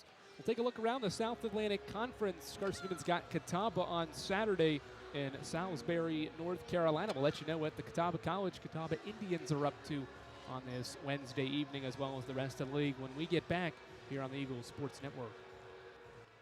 Tri-Light is proud to support Carson-Newman Athletics. We salute the student athletes who are working hard to make great things happen on the field, in the classroom, and in the world. It takes vision, commitment, and teamwork, qualities we share at Tri-Light. Our mission is to provide life-changing opportunities by building a world-class fiber broadband network. If you'd like to learn more, please visit trilight.net or call us at 833-847-0824. We select our insurance companies the same way you do, very carefully. When you work with us, you can count on receiving fast, courteous, and professional service and quality protection through Auto Owners Insurance. For a no-problem approach for your life, home, car, and business insurance needs, ask us about the No Problem Company, Auto Owners Insurance. Call Bible Insurance Agency at 423-586-4320 or go by 1600 East Andrew Johnson Highway in Morristown, serving the Lakeway area's insurance needs since 1931. A check of the ShopCNEagles.com SAC scoreboard is next. This is the Eagle Sports Network. If you're looking for official Eagle merchandise, look no further than the Carson-Newman Bookstore. With a large selection of Carson-Newman gifts and apparel, you're sure to find something to please the entire family. From stuffed eagles to towel sets, sweatshirts, shorts, hats, and slippers, we literally have you covered from head to toe. We have just the item you're looking for no matter what the season. So whether you're an Eagle student, parent, alumni, or fan, shop us for everything orange and blue. Call 865-471-3539 for more information and store hours. We'll see you at the Carson-Newman Bookstore. Domino's Pizza in Jefferson City and Morristown wants to help feed your business. When you're hungry at lunch, show your business card at Domino's in Jefferson City and Morristown when you make your purchase for pickup or delivery to get 25% off the entire order. That's 25% off your order at Domino's in Jeff City and Morristown when you show your business card. Call 865-471-6700 to get a pizza. Domino's, the official pizza of the Carson-Newman Eagles. The Eagles Sports Network is part of SAC Live, the official digital network of the South Atlantic Conference. SAC Live is the home of all your South Atlantic Conference sports action, including 20 SAC championships. Time to get caught up with some SACtion. Here are the happenings around the South Atlantic Conference and the nation. Let's go around the league with a ShopCNEagles.com scoreboard update. Now back to the arena. Welcome back to Holt Fieldhouse, where Carson-Newman has a 35-30 lead at halftime in this matchup between the Rail Splitters and the Lady Eagles. Let's take a look around the South Atlantic Conference and give you the scoreboard update here as we get closer to the month of February, the final month of the regular season, with most ball clubs having played 11 games so far in the regular season, winding down in Wise, Virginia. UVA Wise off the high of defeating Catawba, who was top 10 in the country on Saturday. They're still at home. They're facing off against Emory and Henry. It's 35-30 at halftime. It's UVA Wise up by 5 over the Emory and Henry Wasps at the break. Anderson in control of Newberry. The Trojans are 7-3 in the league, and they have a 22-point lead on 4-7 Newberry, 52-30 at halftime in that contest. Wingate and Lenore Ryan battling it out inside of Cuddy Arena. It's the Bulldogs, the home team, up by 6 points on 9-2 Lenore-Ryan. The Bears are a half game ahead of Catawba for first place in the league, but in danger of maybe losing that mark as they trail by 6, but have scored 5 straight to draw within 6, so trailed by double digits there early in the third quarter. It's 39-33 with 4:46 to go until the break. Limestone is up by 4 on Catawba, who's dropped back in the rankings to number 14. After that Saturday loss, it's Limestone 35 and Catawba 31 at halftime. Kalisha Hill leads all scorers. How about this stat line? 22 points and 10 rebounds at halftime. The Saints trying to pull off the upset victory. They're up by 4 at halftime in that contest. Mars Hill and Tusculum are battling down in Mars Hill, North Carolina. And that is a 27-26 late second quarter score. The Lions have the advantage nearing halftime. Well, we're about to wrap up halftime here inside of Holt Fieldhouse. It's Carson-Newman 35, Lincoln Memorial 30. Lady Eagles trying to get revenge on the Rail Splitters. They blew a 9-point lead in the final 70 seconds. The first time these two teams met in Harrogate. Carson-Newman trying to get revenge, trying to close out the Splitters here in the second half. Eagles have the 5-point lead, and we're back to begin the second half, and that heads your way when we come back right here on the Eagles Sports Network. When you're sick and tired of fast food and need a fresh home-cooked meal, turn to Lisa's Country Kitchen. Lisa's been cooking up her fresh, never-frozen food for the Lakeway area for more than 15 years. Lisa's cares about her customers. You may enter a stranger, but you'll leave a friend. From foot-long hot dogs to juicy steaks, Lisa's has the best food for the best prices. Lisa's Country Kitchen on Route 92 off Old Andrew Johnson Highway. The best food for the best prices. There's something about a small community that unites us, whether it's cheering on our favorite team or the way we come together in a crisis. Small communities are made up of people with big hearts. We're dedicated to hard work and innovation through sunny days and stormy nights. AEC is always here, powering the people and the places that make our community a spectacular place to call home. AEC, power what matters most. This is Carson-Newman basketball. Into the front court, losing her dribble, kicks it out, right wing, 3 from Bergstrom is up and good! As the buzzer sounds to end the first half. On the Eagles Sports Network. This is Carson-Newman men's basketball alum Taylor Hawkins. I want to help your family secure its financial future. I'm with Modern Woodman Financial Planning, where we touch lives and secure futures. Let Modern Woodman protect your family's financial security through life insurance, retirement planning, and financial services. You can contact me, Taylor Hawkins, at cneagles.com/Modern Woodman. That's cneagles.com/Modern Woodman. Help secure your family's financial future through Modern Woodman Financial Planning. How do you know you're in a community, not just a town? Well, strangers smile as they walk by. They refill your coffee without you asking. And when you ask directions, people offer to walk you there. Communities give more. The way you know when you walk into First Bank that you are in a real community bank. Great products, direct access to your local bankers, and relationships that can last a lifetime. Don't just have an account. Have a community with First Bank. Member FDIC.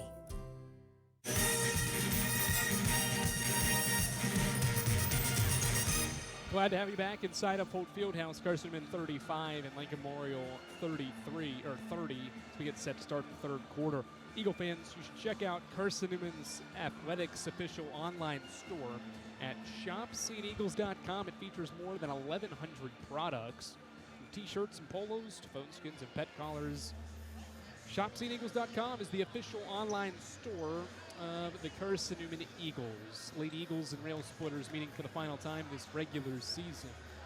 And our two teams are just separated by one game in the South Atlantic Conference standings. Carson-Newman is 13-3 this year when leading at halftime, and under Mike Mincy, 210 of his 254 wins here at Carson-Newman have been when his team leads at the break. So percentages favor the Lady Eagles when they've got a halftime advantage. We'll see if that pays off in half number 2. LMU starts with the basketball as we begin this second half. Flowers hands off to Maney, who gets downhill, met by a double, kicks it out. Flowers top of the key three. It's up short of the iron. Savage offensive rebound, extra life this trip down. Rogers starts the second half with Boshears for Carson-Newman as well. 2 changes, no Rutherford, no Penland. Rios puts it on the deck, goes baseline, 7 to shoot. Rios gets in the lane, reverses it out. Flowers 3 again. This time it goes in, it spins in for Lauren Flowers, who hits her second 3. And it's a 2-point game. Alvey breaks the timeline, gets into the paint, bounces it. Rios deflected it away. Good defending by Giovanna Rios to not allow Taylor to get the easy deuce. And Carson-Newman will inbound it along the baseline. Michael looks, now bounces it into Taylor, deep in the left corner. Taylor faces up, pump fakes the shot, now puts it on the floor. Tried to get it around Maney, but it was poked away, and Smitty's got it. Splitters can take the lead with a 3. Smitty instead goes inside, gets to the rim, missed his shot, but draws a foul. The drive by Alexa Smitty, the sophomore, averages 11 points per game. And free throws for Smitty on the foul by Boshears. That'll be Skylar's first, or second and first on the team.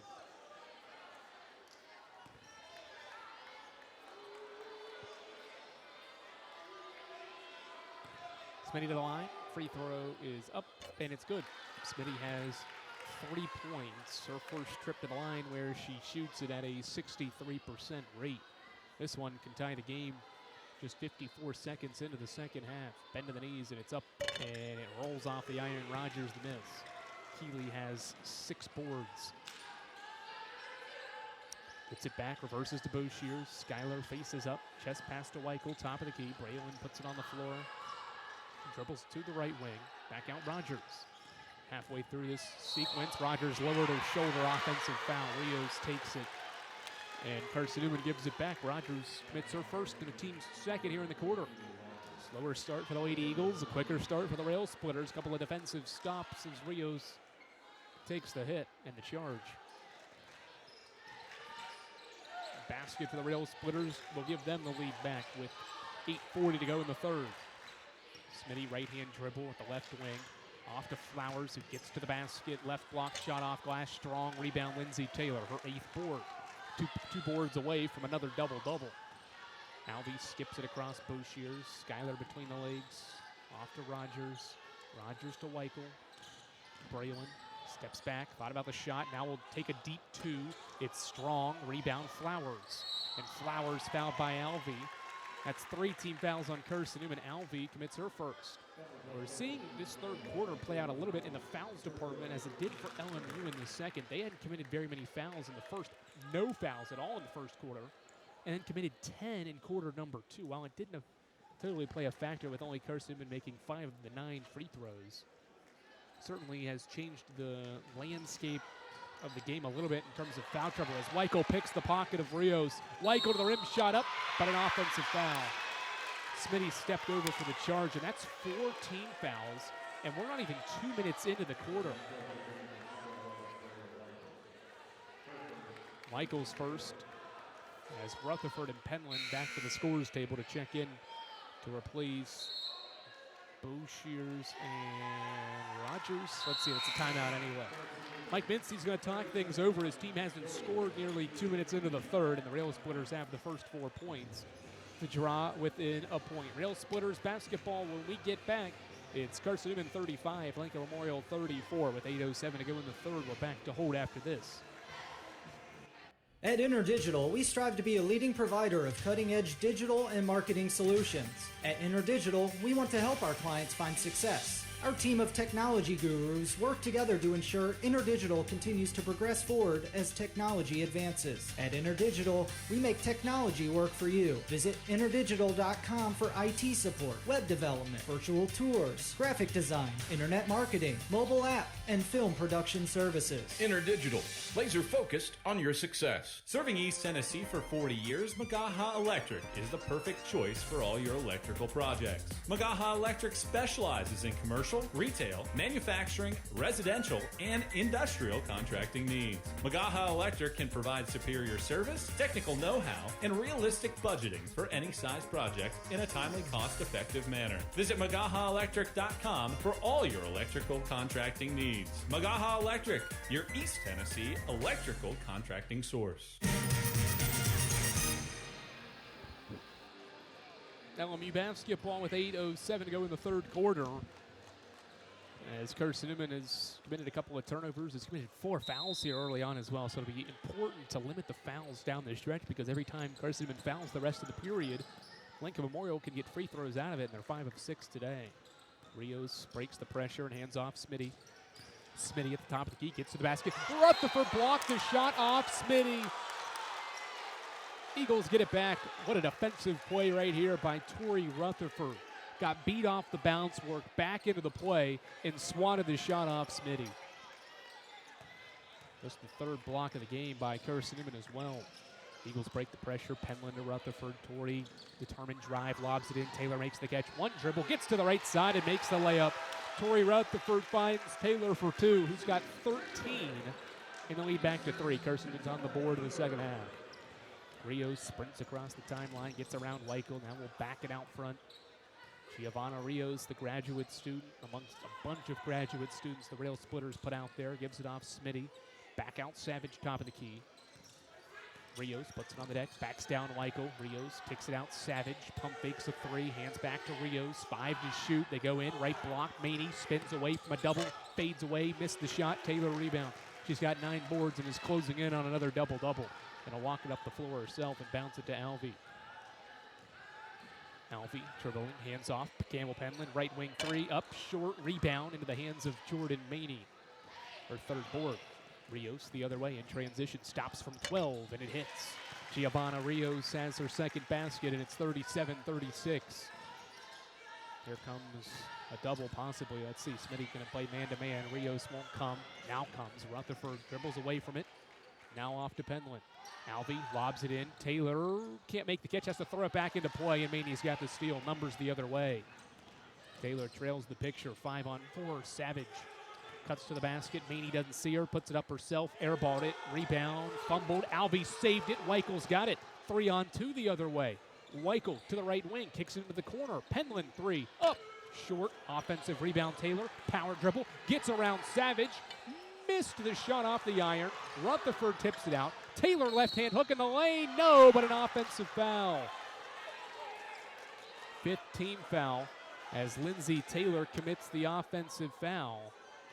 That'll be her second, and Carson-Newman's got 5 team fouls now.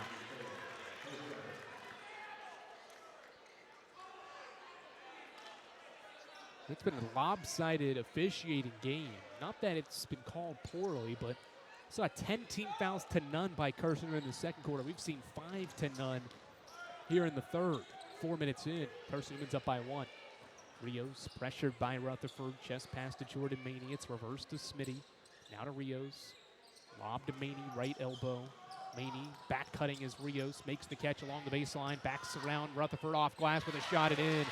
Giovanna Rios gives Lincoln Memorial the 1-point lead, 38-37. Cross-court pass to Alvey. Now skips it to Weichel. Top of the key, 3 for Braylon's up, swished in. Braylon Weichel from downtown gives Carson-Newman the lead back at 40-38. Weichel's got her 3rd triple. Weichel's 3 of 4 from beyond the arc. Rios lobs to Smitty, who breaks the pressure. 5:15 to go in the third quarter. Rios with the basketball, top of the key, drives off his screen, bounces it to Flowers, back to Smitty, reverse to Maney, who puts it on the deck, got bumped, hit the deck, and traveled. LMU's second turnover of the quarter, and Carson-Newman gets it back. There was some contact from Taylor. The officials saw the travel first, though, as Gonzalez will return for Carson-Newman to replace Rutherford. Inbound to Gonzalez. The reserve is bumped and fouled by Rios, and Devin Carter screams in pain, upset with that call. Rios commits her first. 5:02 to go in the third, and Carson-Newman's got a 2-point lead. Weichel will walk it up the floor. She's got 11 points. Carson-Newman's all-time leading scorer and all-time three-point leader with the basketball. Taylor tried to find Penland on a backdoor cut. She got tripped up. No foul was called, and Carson-Newman turns it over for the 14th time in this basketball game. 4:50 to go. It's a classic rivalry slugfest between Carson-Newman and Lincoln Memorial. The score is 40-38. LMU's down 2, but we'll get the basketball out of the timeout. We're back to Holt Fieldhouse after this. There's something about a small community that unites us, whether it's cheering on our favorite team or the way we come together in a crisis. Small communities are made up of people with big hearts. We're dedicated to hard work and innovation through sunny days and stormy nights. AEC is always here, powering the people and the places that make our community a spectacular place to call home. AEC, power what matters most. This is Carson-Newman men's basketball alum Taylor Hawkins. I want to help your family secure its financial future. I'm with Modern Woodman Financial Planning, where we touch lives and secure futures. Let Modern Woodman protect your family's financial security through life insurance, retirement planning, and financial services. You can contact me, Taylor Hawkins, at cneagles.com/Modern Woodman. That's cneagles.com/Modern Woodman. Help secure your family's financial future through Modern Woodman Financial Planning. InterDigital strives to be a leading provider of cutting-edge digital and marketing solutions. Visit interdigital.com for IT support, web development, virtual tours, graphic design, internet marketing, mobile app, and film production services. InterDigital, that are laser-focused on your success. Two-point game as LMU breaks the pressure with a lob to Rios across the timeline. The 5-6 point guard hands off to Tanner. And the Rail Splitters now will set up a half-court set. Smitty at the controls. Chest pass to Rios. Rios thought about a three. Reverses it. Smitty, 7 to shoot. Tanner steps back. Doesn't have a look. Maney gets bumped in a foul with 3 seconds on the shot clock. Campbell Penland bumped into Jordan Maney. And free throws for the front court forward Maney after Penland commits her second. And Carson-Newman's in the penalty, so free throws for Maney, who is 2 of 2 today. Rail Splitters are 5 of 6 as a team and shoot 70% on average. 2 for Maney, who has 11, or has 9, I should say. Flowers leads with 12. First one for Maney is up, and it's in, swishes in, 40-39, with 4:23 to go in the third. One dribble for the left-handed Maney, who missed the free throw. Taylor's got her 10th rebound. There's 7 double-doubles for Lindsey Taylor this year and 22 in her Carson-Newman career. And Penland hands off for Braylon Weichel.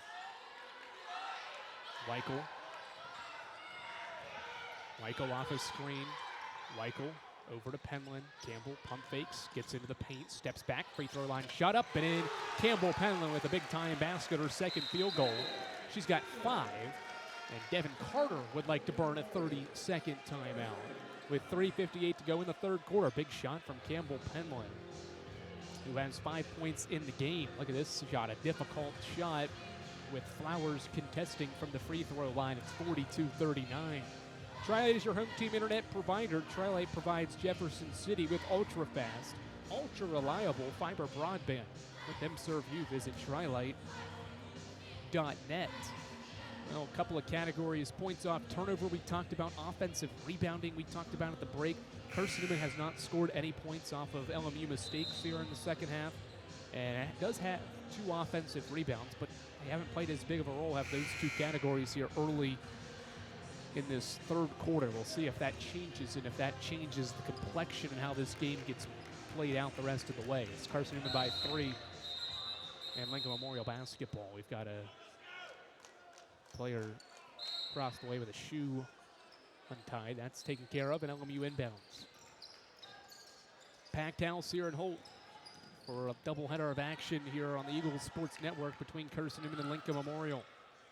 Tanner with it, top of the key, fakes, drives inside, off glass, the shot's an errant, 1 rebound, Penland. Eagles have numbers. Tanner sprinting back, though. Penland stops from the right elbow, pitches it out. Gonzalez. Emily spins in the lane, backs down Rio, shoots a shot off glass. No. Taylor, offensive rebound. Missed the shot back up, but got fouled. I think Savage will get called for it. Yep, she will. She was on the deck and kind of bumped into Taylor on that shot. Chloe Savage has 4. And we'll check out for Jordan Maney.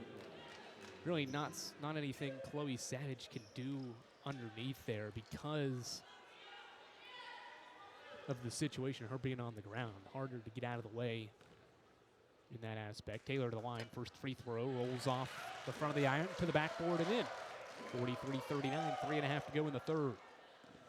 Eagles trying to claw one out here against the Splitters. Second one is up and it spins out. Flowers the miss. Lauren Flowers sprints into the picture. Numbers the other way. Rios to the basket. Layup short. May have been blocked. Flowers offensive rebound. It's loose underneath. Taylor hits the deck as well. It's ripped away. And I think a jump ball is called. The possession arrow favors Carson-Newman.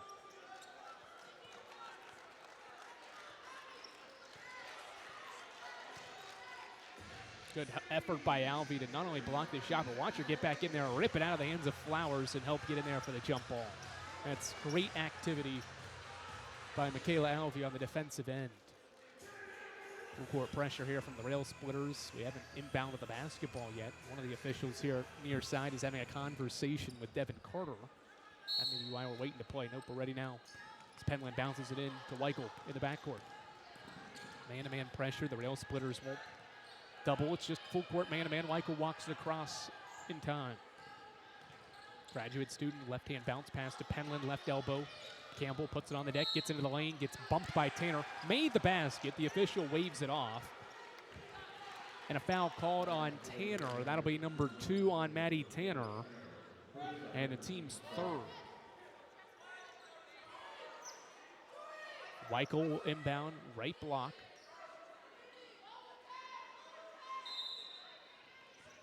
Bounce past Taylor. Alvey. Back to Weichel in the right corner. Braylon steps back. Trying to look inside. Nothing there. Picked her dribble up. Now bounces it to Gonzalez. Gonzalez bounces it in. Lindsay Taylor. One dribble and a left-hand hook up and in. Lindsay Taylor has 16 points and 13 rebounds. The lead is 6. Smitty sprints across the timeline and will set up a half-court set for the Rail Splitters. Nearly turned it over. Taylor nearly had the steal. Maney got it back. Smitty guarded by Gonzalez. Gets the basketball back. 10 to shoot off a screen. Finds Maney. Back to Smitty. 6 to shoot. Smitty to the basket. Finds a cutting Rios who makes the layup. Nearly rolled off, but it falls in for 2. Giovanni Rios has 8. Penland inbounds to Weichel. Back to a 4-point game. 45-41. 2:10 to go in the third. Weichel hands off. Gonzalez out front. Sophomore pitches it back to Weichel. They lob it in. Taylor's got position. Shot up, no good, but a foul. Lindsay Taylor, it starts when the ball is around the perimeter, her getting great inside position. It's hard to defend her because of the way she is able to create positioning inside. It was open, was the lob over the top. Weichel did so with the lob in, and Maney committed the foul from behind, her third.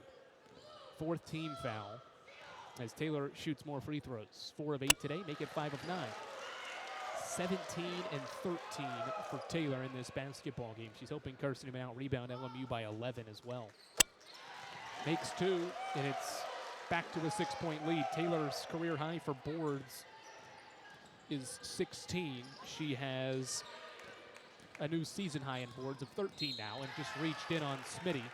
That'll be Taylor's 3rd. So that's worth keeping an eye on the rest of the way.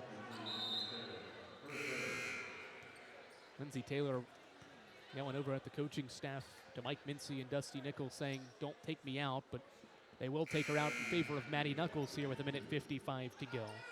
3 fouls is a little concerning. I mean, 1 away from being disqualified, certainly, and you're still in the 3rd quarter, so better to play it safe and at least get her back out there in the 4th quarter with just the 3 fouls than to risk it here in the final minutes of the 3rd. Smitty to the line, first one is up, and it rolls in for her 4th point. 47-42, 1:55 to go in the 3rd quarter. Quarter dominated by Carson-Newman despite Lincoln Memorial drawing close And at one point, gaining a 1-point lead. Eagles since have not allowed LMU to get within a possession. Rutherford pressured by Rios. Right-hand dribble, crosses over and gets it across half court. And Carson-Newman will operate in the half court. Rutherford picks the dribble up, bounces it to Rogers, top of the key. Now back to Torrey Rutherford. Rutherford to the rim. Left-hand shot off glass, way too strong. Rebound Rios. Rios, cross half court to Tanner. Extra pass, Smitty. Throws it inside. Maney skips it out. Flowers, ball fakes, drives on Rutherford. Great defense underneath. They're going to call a jump ball on Rutherford. And the possession arrow favors Lincoln Memorial. That's another great defensive play on a drive inside. This time Rutherford defending Flowers. Got beat off the bounce. Got back to the spot, though. And look at the wall-off defense to block the shot. 47-43, 1:23 to go. That's a big jump ball because if there's no more jump balls, Carson-Newman can start the fourth quarter with possession. Corner three, up and in. Smitty drilled it and one. Smitty's first three makes it a 1-point game. Rutherford didn't let Smitty land, and that is the first on Torrey. Hard to tell exactly from that angle, but Smitty maybe rolled her ankle a little bit as well, trying to land where Rutherford closed the space but got in the landing area. 47-46, and Smitty can tie the game. Free throw, up, and it rolls in. 47 all. 77 seconds to go in the third quarter. No Taylor, and Lincoln Memorial has scored 6 in a row. Weichel off a knuckle screen, pops a three, left of the iron, rebound Maney. 60 seconds to go, and the Splitters can take the lead this trip down. Smitty with out front, guarded by Skylar Boshears. It's Boshears, Albie, Rogers, Knuckles, and Weichel out there down the stretch in the third. Smitty dribbles out front, waves a player through, now goes to the basket, right-hand dribble, shot, no good, doesn't count.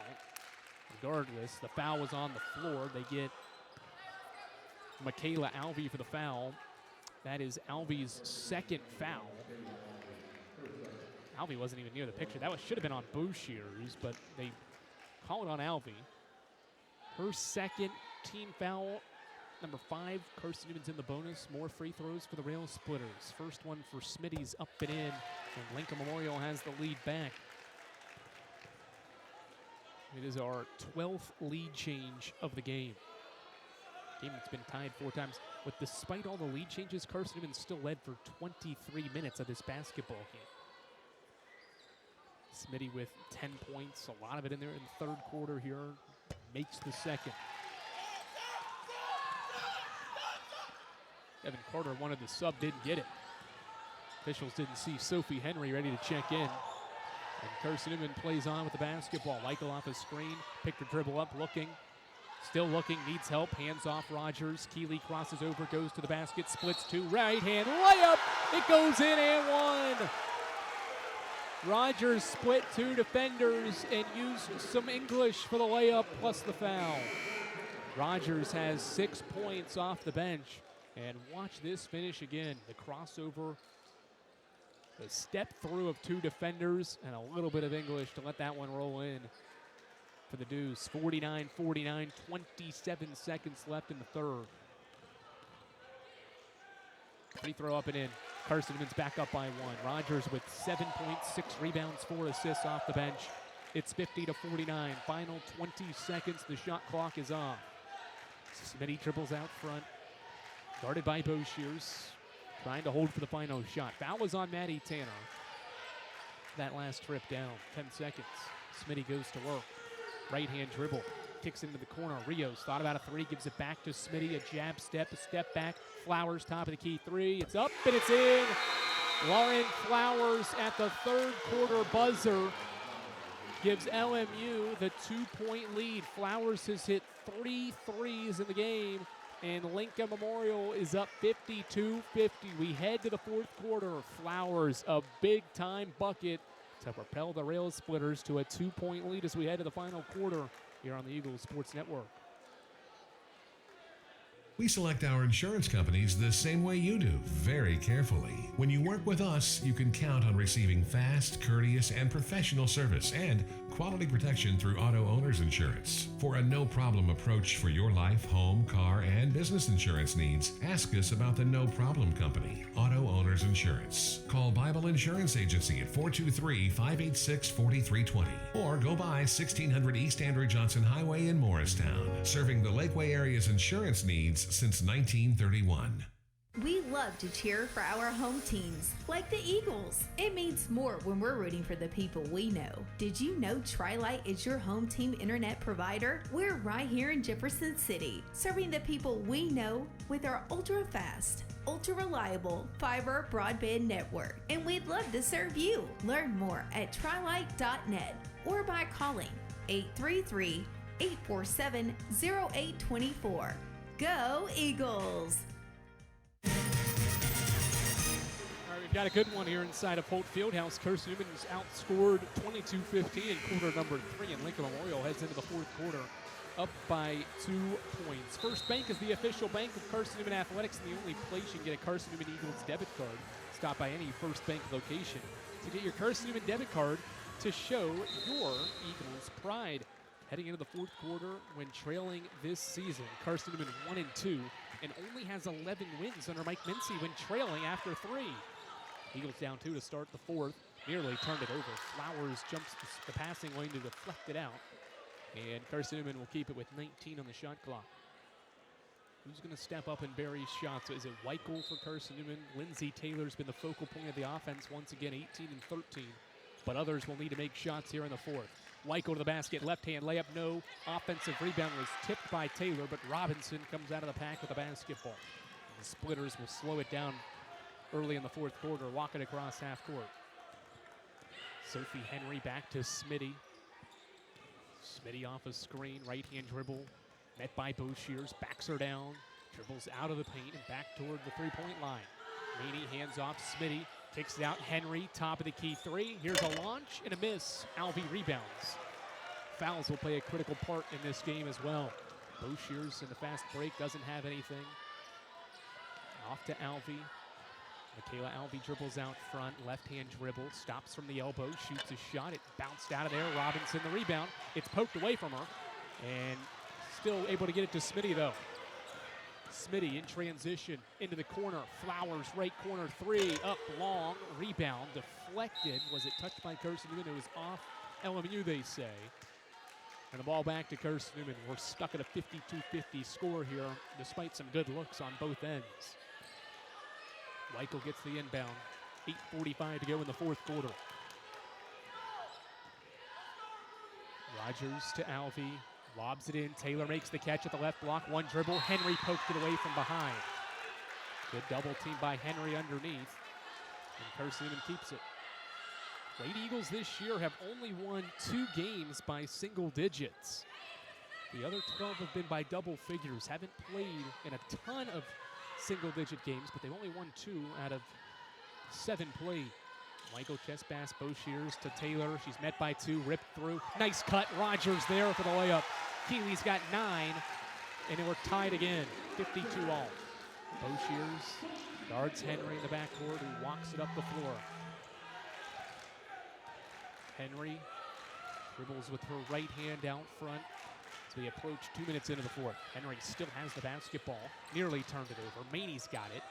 Looks for help, finds Robinson in the paint. She backs down Taylor, shoots a shot up short, rebound Taylor.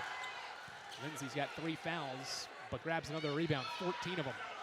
Rogers in transition, crosses over, gets to the basket, left-hand shot, no good, but a foul on Jasmine Robinson. That'll be her 3rd in the first foul of quarter number 4 on the Rail Splitters. Good drive by Rogers. It has been impactful off the bench for Mike Mincy's team. Rogers to the line, looking to get in double figures. Has 9 right now, make it 10. Keeley's in double figures for the 5th time in her career and the 3rd time this season. First since LMU game back on the 3rd. Makes the 2nd, it's a 2-point game as Maddie Taylor and Giovanni Rios return to replace, or let's see, Tanner stays out. Rios, the only substitute in for Devin Carter's team, who's allowed the first 4 points of the quarter. Two teams that pride themselves on defense in a defensive game here. 54-52, 7:44 and counting left in the fourth. Rios backs down Boshears, takes it out Smitty. Smitty steps back. They left her open. Here's a 12-footer. It's strong. Rebound Rogers. Rogers has 7 boards. She'll push it up the floor herself. Kicks it out Alvey. Michaela puts it on the floor. Gets bumped and fouled. There's 2 fouls on LMU in the period. Maney commits the foul. That's her 4th. With 7:26 to go in the fourth quarter. That's a big foul. Tanner will return. Maney has 10 points and has been impactful on the inside, but she has to check out with 4 personals. Boshears to inbound, left baseline, looking, needs help, gets it in Weichel. Braylon dribbles out front, over to Boshears, lob in, Taylor makes the catch, 1 dribble, gets bumped, no call, now a foul as Taylor hits the deck. Robinson commits her 4th foul, joining Savage and Maney with 4 personals. All players that are trying to defend Lindsay Taylor. Chloe Savage set to check back in as Robinson checks out with the 4 fouls. Taylor back to the free throw line. She is 6 of 10 today to lead the team with 18 points. First one is up and in, swish for Taylor. Taylor with 19 and 14. This free throw gives her 20. Her 8th 20-point game of the year, her 22nd career 20-point game, and Carson-Newman's up 4. 6-0 burst to start the fourth. Rios dribbles out front as we approach 3 minutes into the fourth. Savage hands off. Tanner thought about a 3, puts it on the deck, kicks it out. Rios gets into the paint on Weichel, skipped it out. It was deflected by Alvey. Ends up with Flowers, a 3, short. Nobody went for the rebound, and a foul underneath. Shot was up, but everybody boxed out, but nobody went for the ball for Carson-Newman, and Flowers got back to it and drew contact from Alvey, who commits her 3rd. Baseline inbound for Rios, left side. Looks for help, lobs it out front. Flowers makes the catch. Now drives to the basket, shot up short, got her own miss, puts it back up. It bounced around the iron, no good. Taylor another rebound. That's number 15. Outlet to Rogers. Eagles have some numbers if they push. Rogers to Weichel, a pump fake. Weichel gets into the lane, dribbled through traffic and resets. Braylon bounces it in. Taylor makes the catch. Left-hand jump hook, good. Lindsay Taylor's got 22 points and 15 rebounds. Carson-Newman's on an 8-0 run to start the fourth. Rios dribbles out front. LMU needs to end the drought. Smitty to the basket, layup up, good and 1.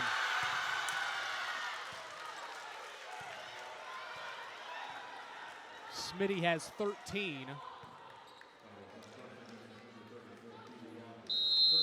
And that'll bring us to a timeout. 6:13 to go in the fourth quarter. Intensity picking up in Holt as Smitty makes the and 1 on the foul from Keely Rogers, her second, the team's second of the quarter. Carson-Newman by 2, 58-54. And we're back for more fourth quarter action of Carson-Newman women's basketball after these messages, and it's right here on the Eagles Sports Network. Dorm food got you down? Need a home-cooked meal? Then Lisa's Country Kitchen is for you. Lisa's Country Kitchen has been feeding Carson-Newman students for 15 years.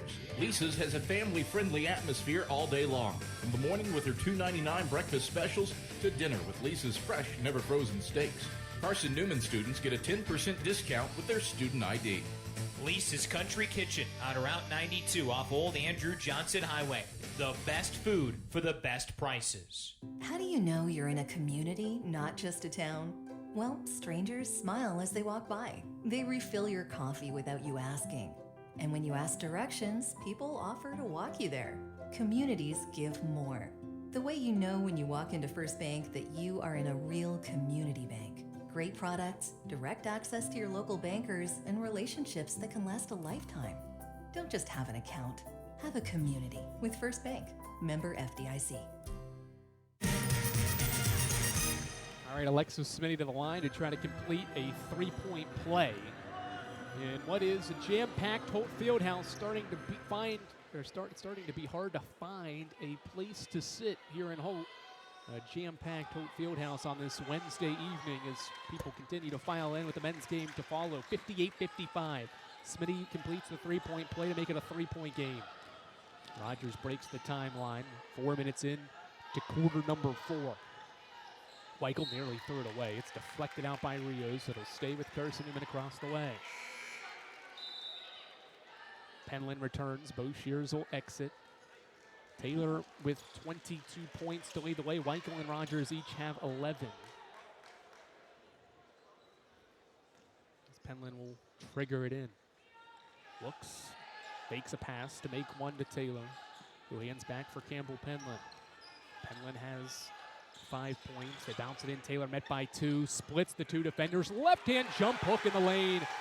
Lindsay Taylor is unstoppable when she's got the left-hand hook going inside. 24 points. The lead back up to 5. Rios dribbling out front. Hands off to Smitty, who's had a great second half. 11 of them 13 have come after halftime. She drives, spins, cut off, kicks it out. Flowers a ball fake, a drive, a spin inside. A left-hand layup rolls off. Rebound deflected to Weichel. Carson-Newman's going to run the other way with numbers. The kick ahead to Alvey. LMU recovers defensively. Rogers chest pass to Taylor, who spins, but an offensive foul called on inside, and that's 4 on Lindsay Taylor. That's a big foul. That's 4 on Taylor, who checks out in favor of Knuckles.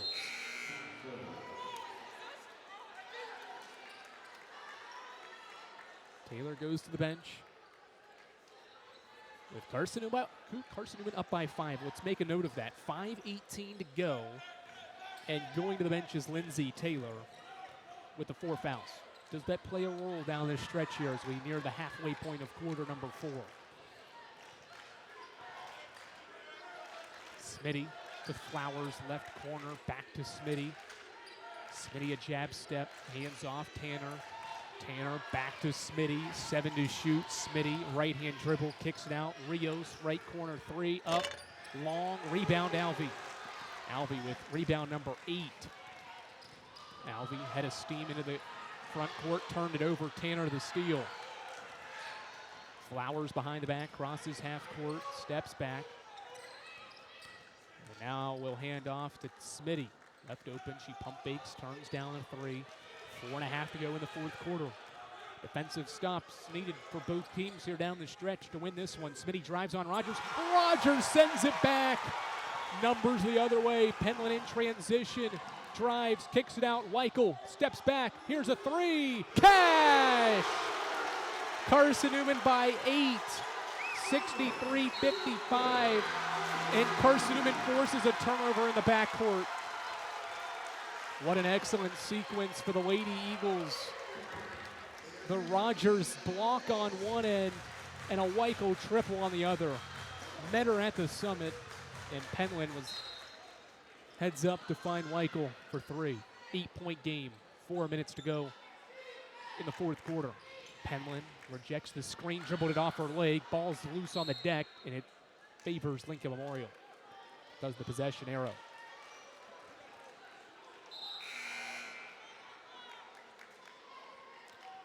Place erupted after that Weichel triple. She's got 4 of them in the game. She has all 4 of Carson-Newman's 3s.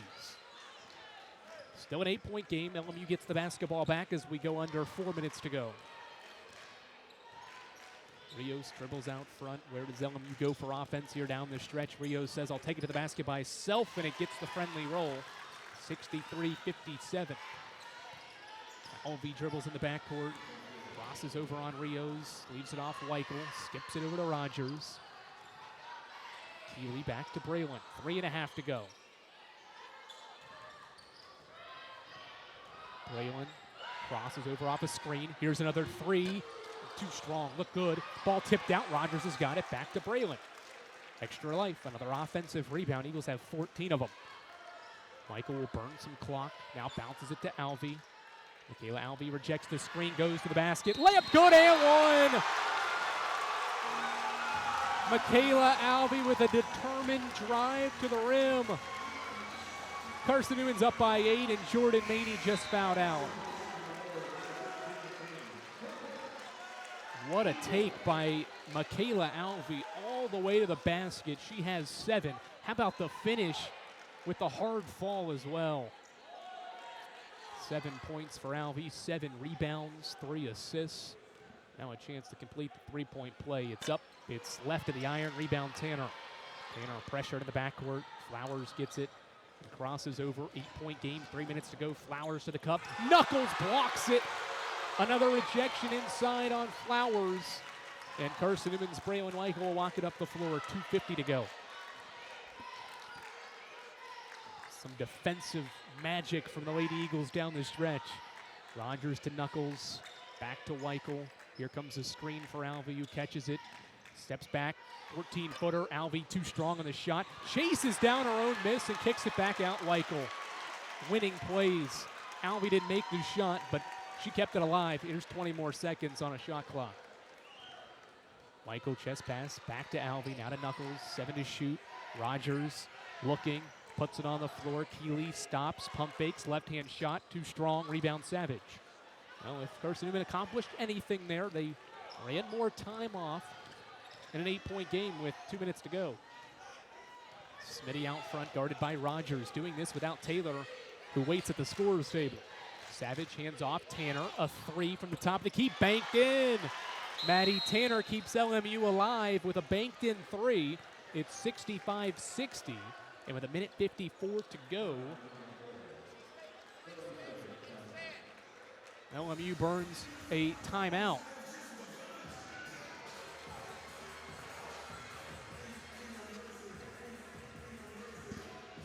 .154 to go. Big baskets on both ends of the floor. Carson-Newman's got 7 blocks. The 2 most recent ones by Rogers and Knuckles. But LMU hanging around. With a minute 54 to go after the Maddie Tanner triple.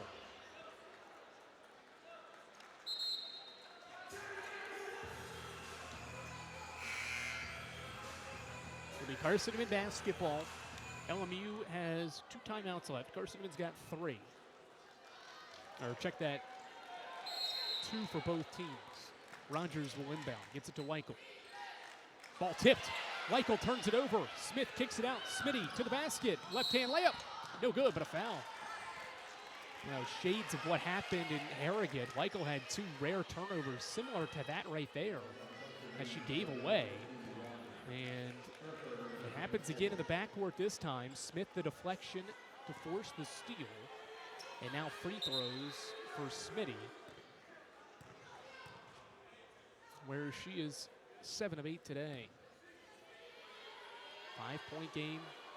And not in the fouling portion of the game yet, but LMU is always going to put that full court pressure at you as Smitty gets the front iron roll on the first.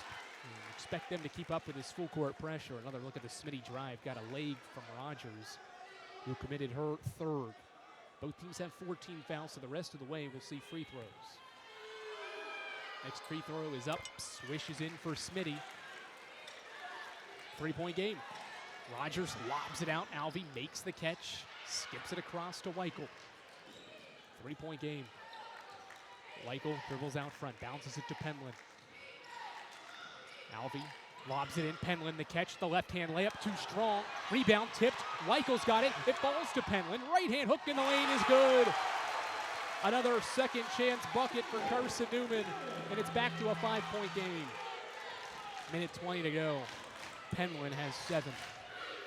Defensive chance raining down in Holt Fieldhouse. Can the Lady Eagles close out the rail splitters? Flowers hands off Zion Smith. Back to Flowers.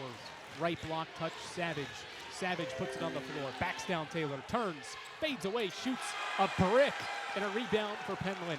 60 seconds to go. Rogers into the front court. Dribbles away from traffic and hands off Weichel.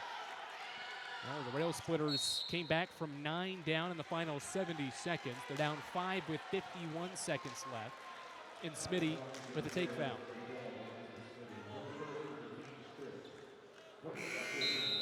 Weichel to the line as Smith will check out Tanner in the offense of the 3-point shooting back in as Weichel heads to the free throw line. This is who you want at the line down the stretch in basketball games. First one for Weichel is up and in. Braylon, for her career, is 83% under 4 minutes and in overtime from the line. 13 of 16 this year. Missed the second, and Savage got the rebound.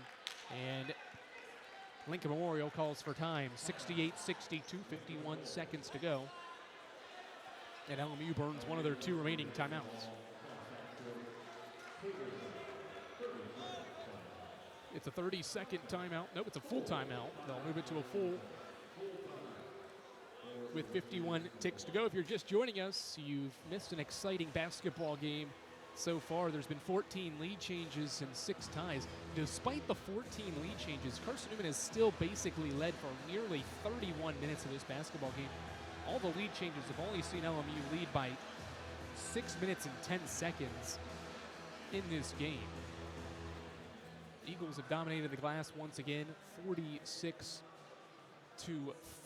on the glass, and the offensive glass has been where the big discrepancy comes. 16-5 on the offensive glass for Carson-Newman in this game. Tons of second chance opportunities to help put the Eagles up by 6. +6 in the second chance points category, and +6 on the scoreboard. Pair that with quality defense once again, and that's why Carson-Newman's up by 6 and trying to hold on here on the road, or at home, and hold off LMU's on the road trying to get it done for a second time against the Lady Eagles. Player to watch is Maddie Tanner. She has 3 threes. Her and Flowers both with 3, but Tanner's the sharpshooter. Inbound to Rios. 50 seconds. Savage at the right elbow, faces up, hands off Rios. Rios to Smitty off a screen. Jab step, drive to the basket. Smitty reverse layup off glass. Difficult shot. She knocked it in, and Mike Mincy calls for time, and Devin Carter was saying the ball was already inbounded, but timeout called, and it's a 30-second timeout. So LMU gets what they wanted. They burn. Only use 10 seconds there, and they get 2 points, but still trail by 4 points. And again, a very similar spot to where we were in Harrogate 27 days ago. LMU was down 9 with 70 seconds to go. Forced overtime on an Alexis Smitty 3-pointer. Sent the game to overtime, where they eventually won in double overtime. So they are in this. They have been in this situation against this Carson-Newman team before. Now, can the Lady Eagles finish what they had in their hands back in Harrogate? A W. Fans continuing to file in. A 4-point game as Carson-Newman will inbound. Lindsay Taylor will inbound right in front of Mike Mincy. Taylor's got it. Tanner pressures the ball. Bounce feed. Weichel makes the catch, and they foul immediately. Probably a smart strategy to play the long game here. Foul was on Flowers, just her first. And with 38.8 seconds left in the contest, Braylon Weichel back to the line. First one for Weichel, swishes in. Braylon has 16 points. Again, this is who you want at the line down the stretch in a basketball game. Weichel's next one is up, and it spins in, 70-64. LMU will burn its final timeout in a 6-point game. So in a 6-point game, they don't trade a basket, or they trade twos basically. Smitty's layup canceled out by Weichel's 2 free throws. And so Lincoln Memorial cannot play the 2-for-2 game here. They're going to have to start shooting some threes down the stretch. You figure it's got to start on this possession. But if your best available shot is a straight line drive to the basket, you have to take that, because points certainly are needed here as well. But they have to be thinking 3 first. And then if a 2-pointer and a drive to the bucket opens up, then you live with that. But the immediate thought has got to be to get Tanner or Flowers a look from beyond the arc to try to make it a 1-possession game again. Tanner back into the ballgame. She will inbound it right in front of the scorer's table. with Savage, Rios, Smitty, and Flowers on the floor. Eagles need a stop. Inbound, Smitty caught it near the half-court line. He's able to save it. That'll stall the possession momentarily. Tanner has it, skips it to Smitty. Right wing three, up and air ball. And it's out of bounds. And back to Carson-Newman, 26.9 to go. And Mike Mincy says, none of this pressure in the backcourt. Another timeout for Mike Mincy. He's got one left. But that's his final timeout. Neither team's got any left. And it's a full timeout with 26.9 seconds left in the game.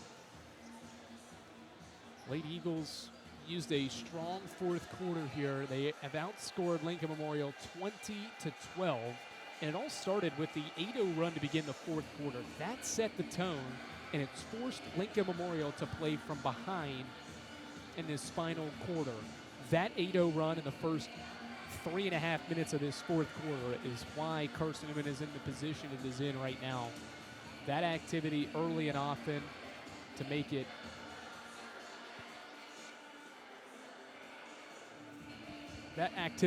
made it what it is now,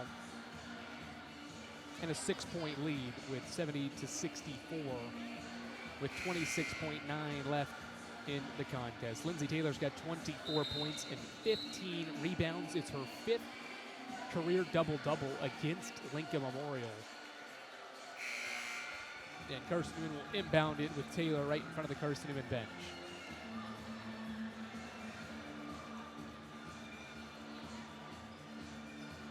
Taylor will inbound.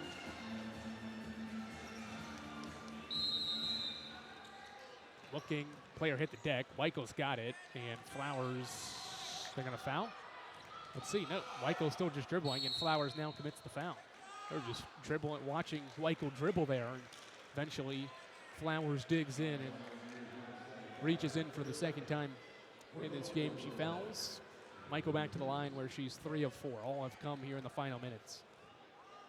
First one for Wyko, up and in, 7-point game. That's a big one because it's a 2-possession game.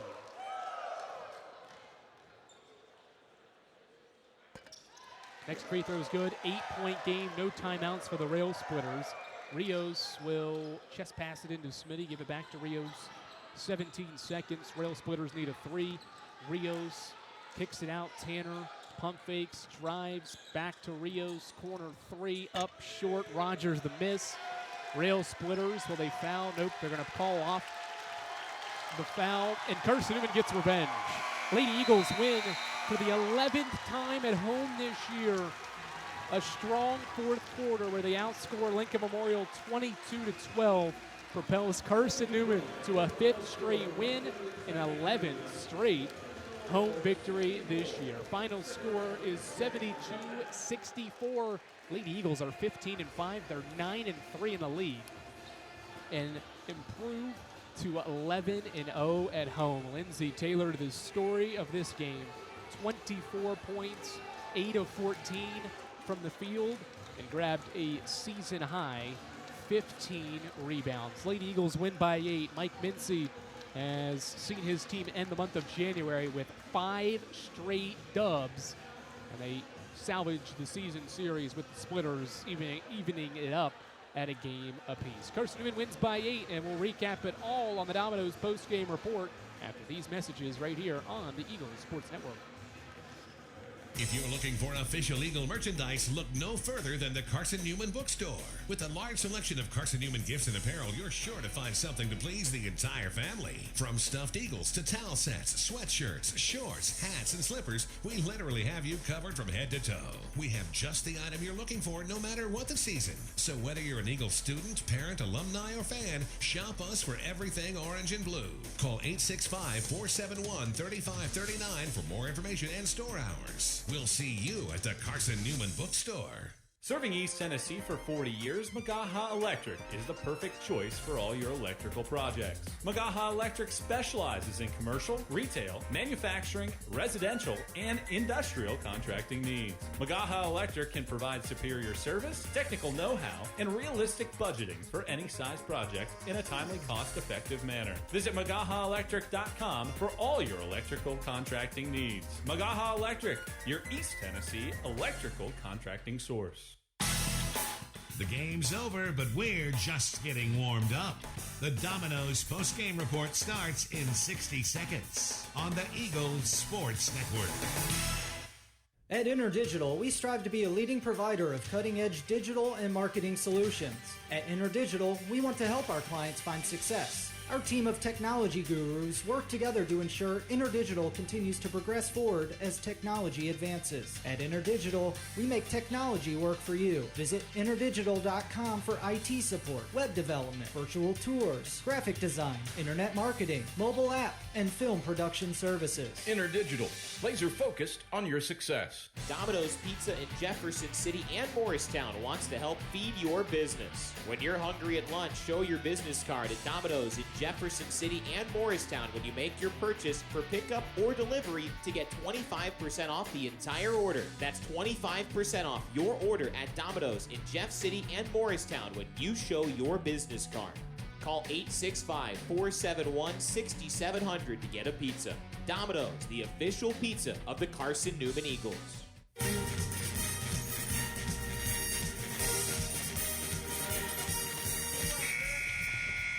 This is the Domino's post-game report on the Eagles Sports Network. Right wing 3, Alvy Cash. Michaela Alvy. Your stats breakdown. A conversation with Mike Mincy, presented by Modern Woodman Financial Planning. Plus, the selection of the AEC Electrifying Play and Food City Player of the Game are all headed your way. Today's game is also brought to you in part by Appalachian Electric Cooperative. We're AEC, powering the Eagles and Mossy Creek. By Domino's, the official pizza of the Carson-Newman Eagles. By the Eagle Club, the family of Eagles. By Pepsi, that's what I like. By Magaha Electric, providing quality electrical services and products to East Tennessee for more than 40 years. By First Bank, the official banking partner of Carson-Newman Athletics. InterDigital, IT support and marketing, laser focused on your success. By the Bible Insurance Agency, the agency that's service built. By Lisa's Country Kitchen, the best food for the best prices. By Food City, value every day. By Trilight, dream big with gig. By Modern Woodman Financial Planning, touching lives and securing futures. And by ShopCNEagles.com, the official online store of the Carson-Newman Eagles. Let's head back to the arena and the voice of the Lady Eagles, Andrew Rogers. All right, back inside of Polk Fieldhouse where Carson-Newman holds off Lincoln Memorial by a final score of 72-64. Lady Eagles get it done at home for the 11th time in 11 games. They're 11-0 at Holt this year. They improved to 15-5 overall and 9-3 in the league. This is the Domino's post-game report. Domino's is the official pizza of the Carson-Newman Eagles. When you're hungry, go reach for Domino's, whether you're a student looking for a late-night snack or just out to eat with some buddies. Domino's has a deal for you. Get 25% off your entire order when you bring in your business card at lunch. Domino's, the official pizza of the Carson-Newman Eagles. Final score today, 72-64. A vintage Lindsey Taylor performance, 24 points and 15 rebounds. Braylon Michael followed in behind with 19 points and made all 4 of Carson-Newman's triples in this game. Keely Rogers was critical in her minutes off the bench. She records a double-double, 11 points and 10 rebounds, along with a team-high 6 assists in this game. What a game for Keely Rogers, her second career double-double, her first this season. The other one came last year against Limestone on January 18th when she had 14 and 14. Also secured a team-high 3 steals. She was active and all over the place for Carson-Newman in this contest. Great performance for Rogers to help Carson-Newman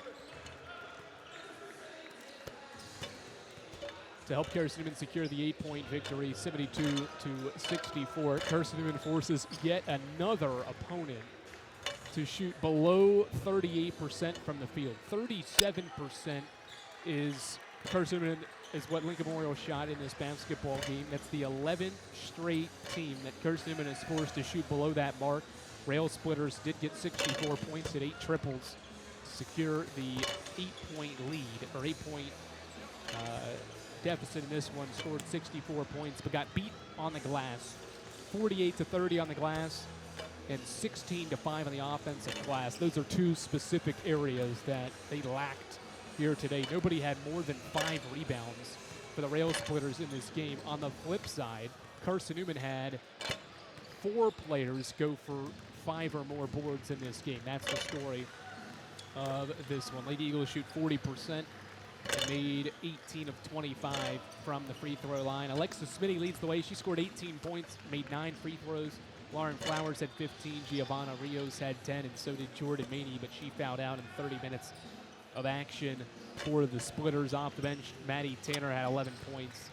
LMU had 5 players score. They all were in double figures in this contest. They scored 26 points in the paint compared to 42 in the paint for Carson-Newman. Eagles dominate the inside often and do that once again. Did it in the first meeting, do it in the second one here against Lincoln Memorial as well. Lady Eagles are 15-5. They've won 5 in a row, all in the conference. They're 9-3 in the league now and improved to 11-0 at home this year before hitting the road to start February for a pair of road games against Catawba and Mars Hill. Catawba's at 2 o'clock on Saturday in Salisbury, North Carolina. We'll take a look around the South Atlantic Conference and wrap up our first portion of this doubleheader tonight. Should be an exciting men's game. 2 of the best teams in the South Atlantic Conference and in the Southeast region are set to square off here in about 18 minutes here inside of Holt Fieldhouse. Domino's post-game report wraps up after these messages on the Eagles Sports Network.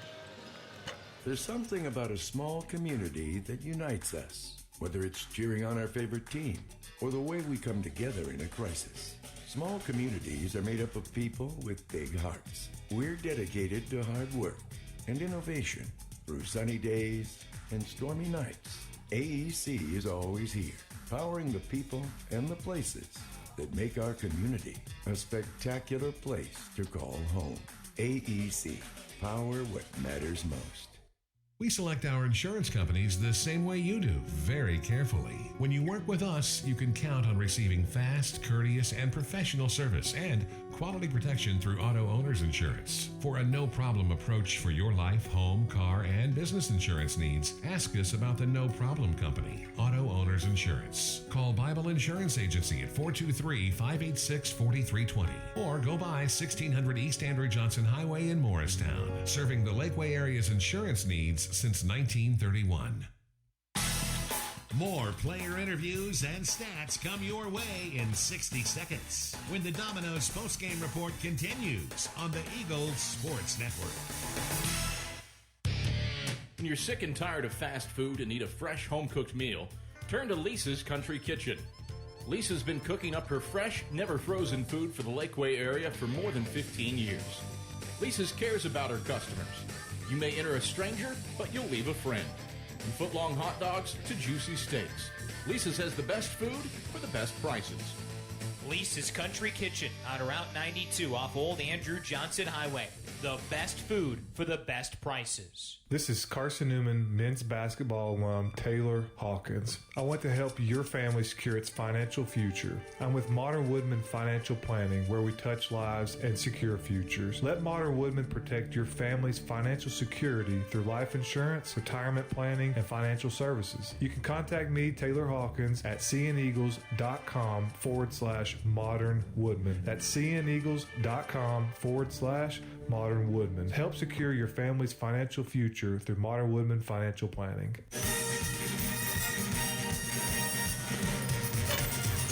All right, back to Holt Fieldhouse to wrap up our first portion of our doubleheader. Andrew Rogers, glad to have you alongside here on Flow Sports and in Eagles Sports Network. Back in network control, it's Skip Roberts keeping us on the air throughout tonight's broadcast of this Carson-Newman and Lincoln Memorial doubleheader. Ian Johnson, our producer and replay operator here on the Eagles Sports Network on Flow Sports. Let's take a look around the league after Carson-Newman's 8-point win. UVA-Wise takes down Emory and Henry. Final score 81-67. Cavaliers go on a 6-0 run to end the game to put that one away. Catawba survives on the road against Limestone. Final score 70-64, the final there. 6-point win for the Catawba Indians, who figured things out and went on a late run to secure that 6-point victory. Wingate takes down the top team in the league, Lenore-Rhine, 63-59. So the Bears are tied with Carson-Newman 9-3 in the league, and Carson-Newman's now a half game back of first place. First place, that's Catawba. That's who Carson-Newman meets on Saturday. So an opportunity to leap up into first place with a victory on Saturday against Catawba. Tusculum and Mars Hill. It's Mars Hill winning by 13 at home. Tonight, final score was 80-67. Newberry trying to make a comeback on Anderson, down 22 at the break, but ultimately the Trojans were too much for the Wolves. It's an 88-75 final in favor of Anderson. So a lot of home teams getting the job done tonight. Wingate at home over LR. Anderson a home winner against Newberry. Wise at home over Emory and Henry. Mars Hill at home over Tusculum. Catawba the lone road team to get a victory here this evening. Carson-Newman wins by 8. They've won 5 in a row. That's 5 in a row in the league as well. And it stays unbeaten at home this year. 11 wins and 11 games at Holt Fieldhouse this season. We're just getting started. An exciting men's game between two of the best teams in the Southeast region heading your way. AEC Countdown to Tip-Off with Adam Cavalier. Head your way after these messages right here on the Eagle Sports Network.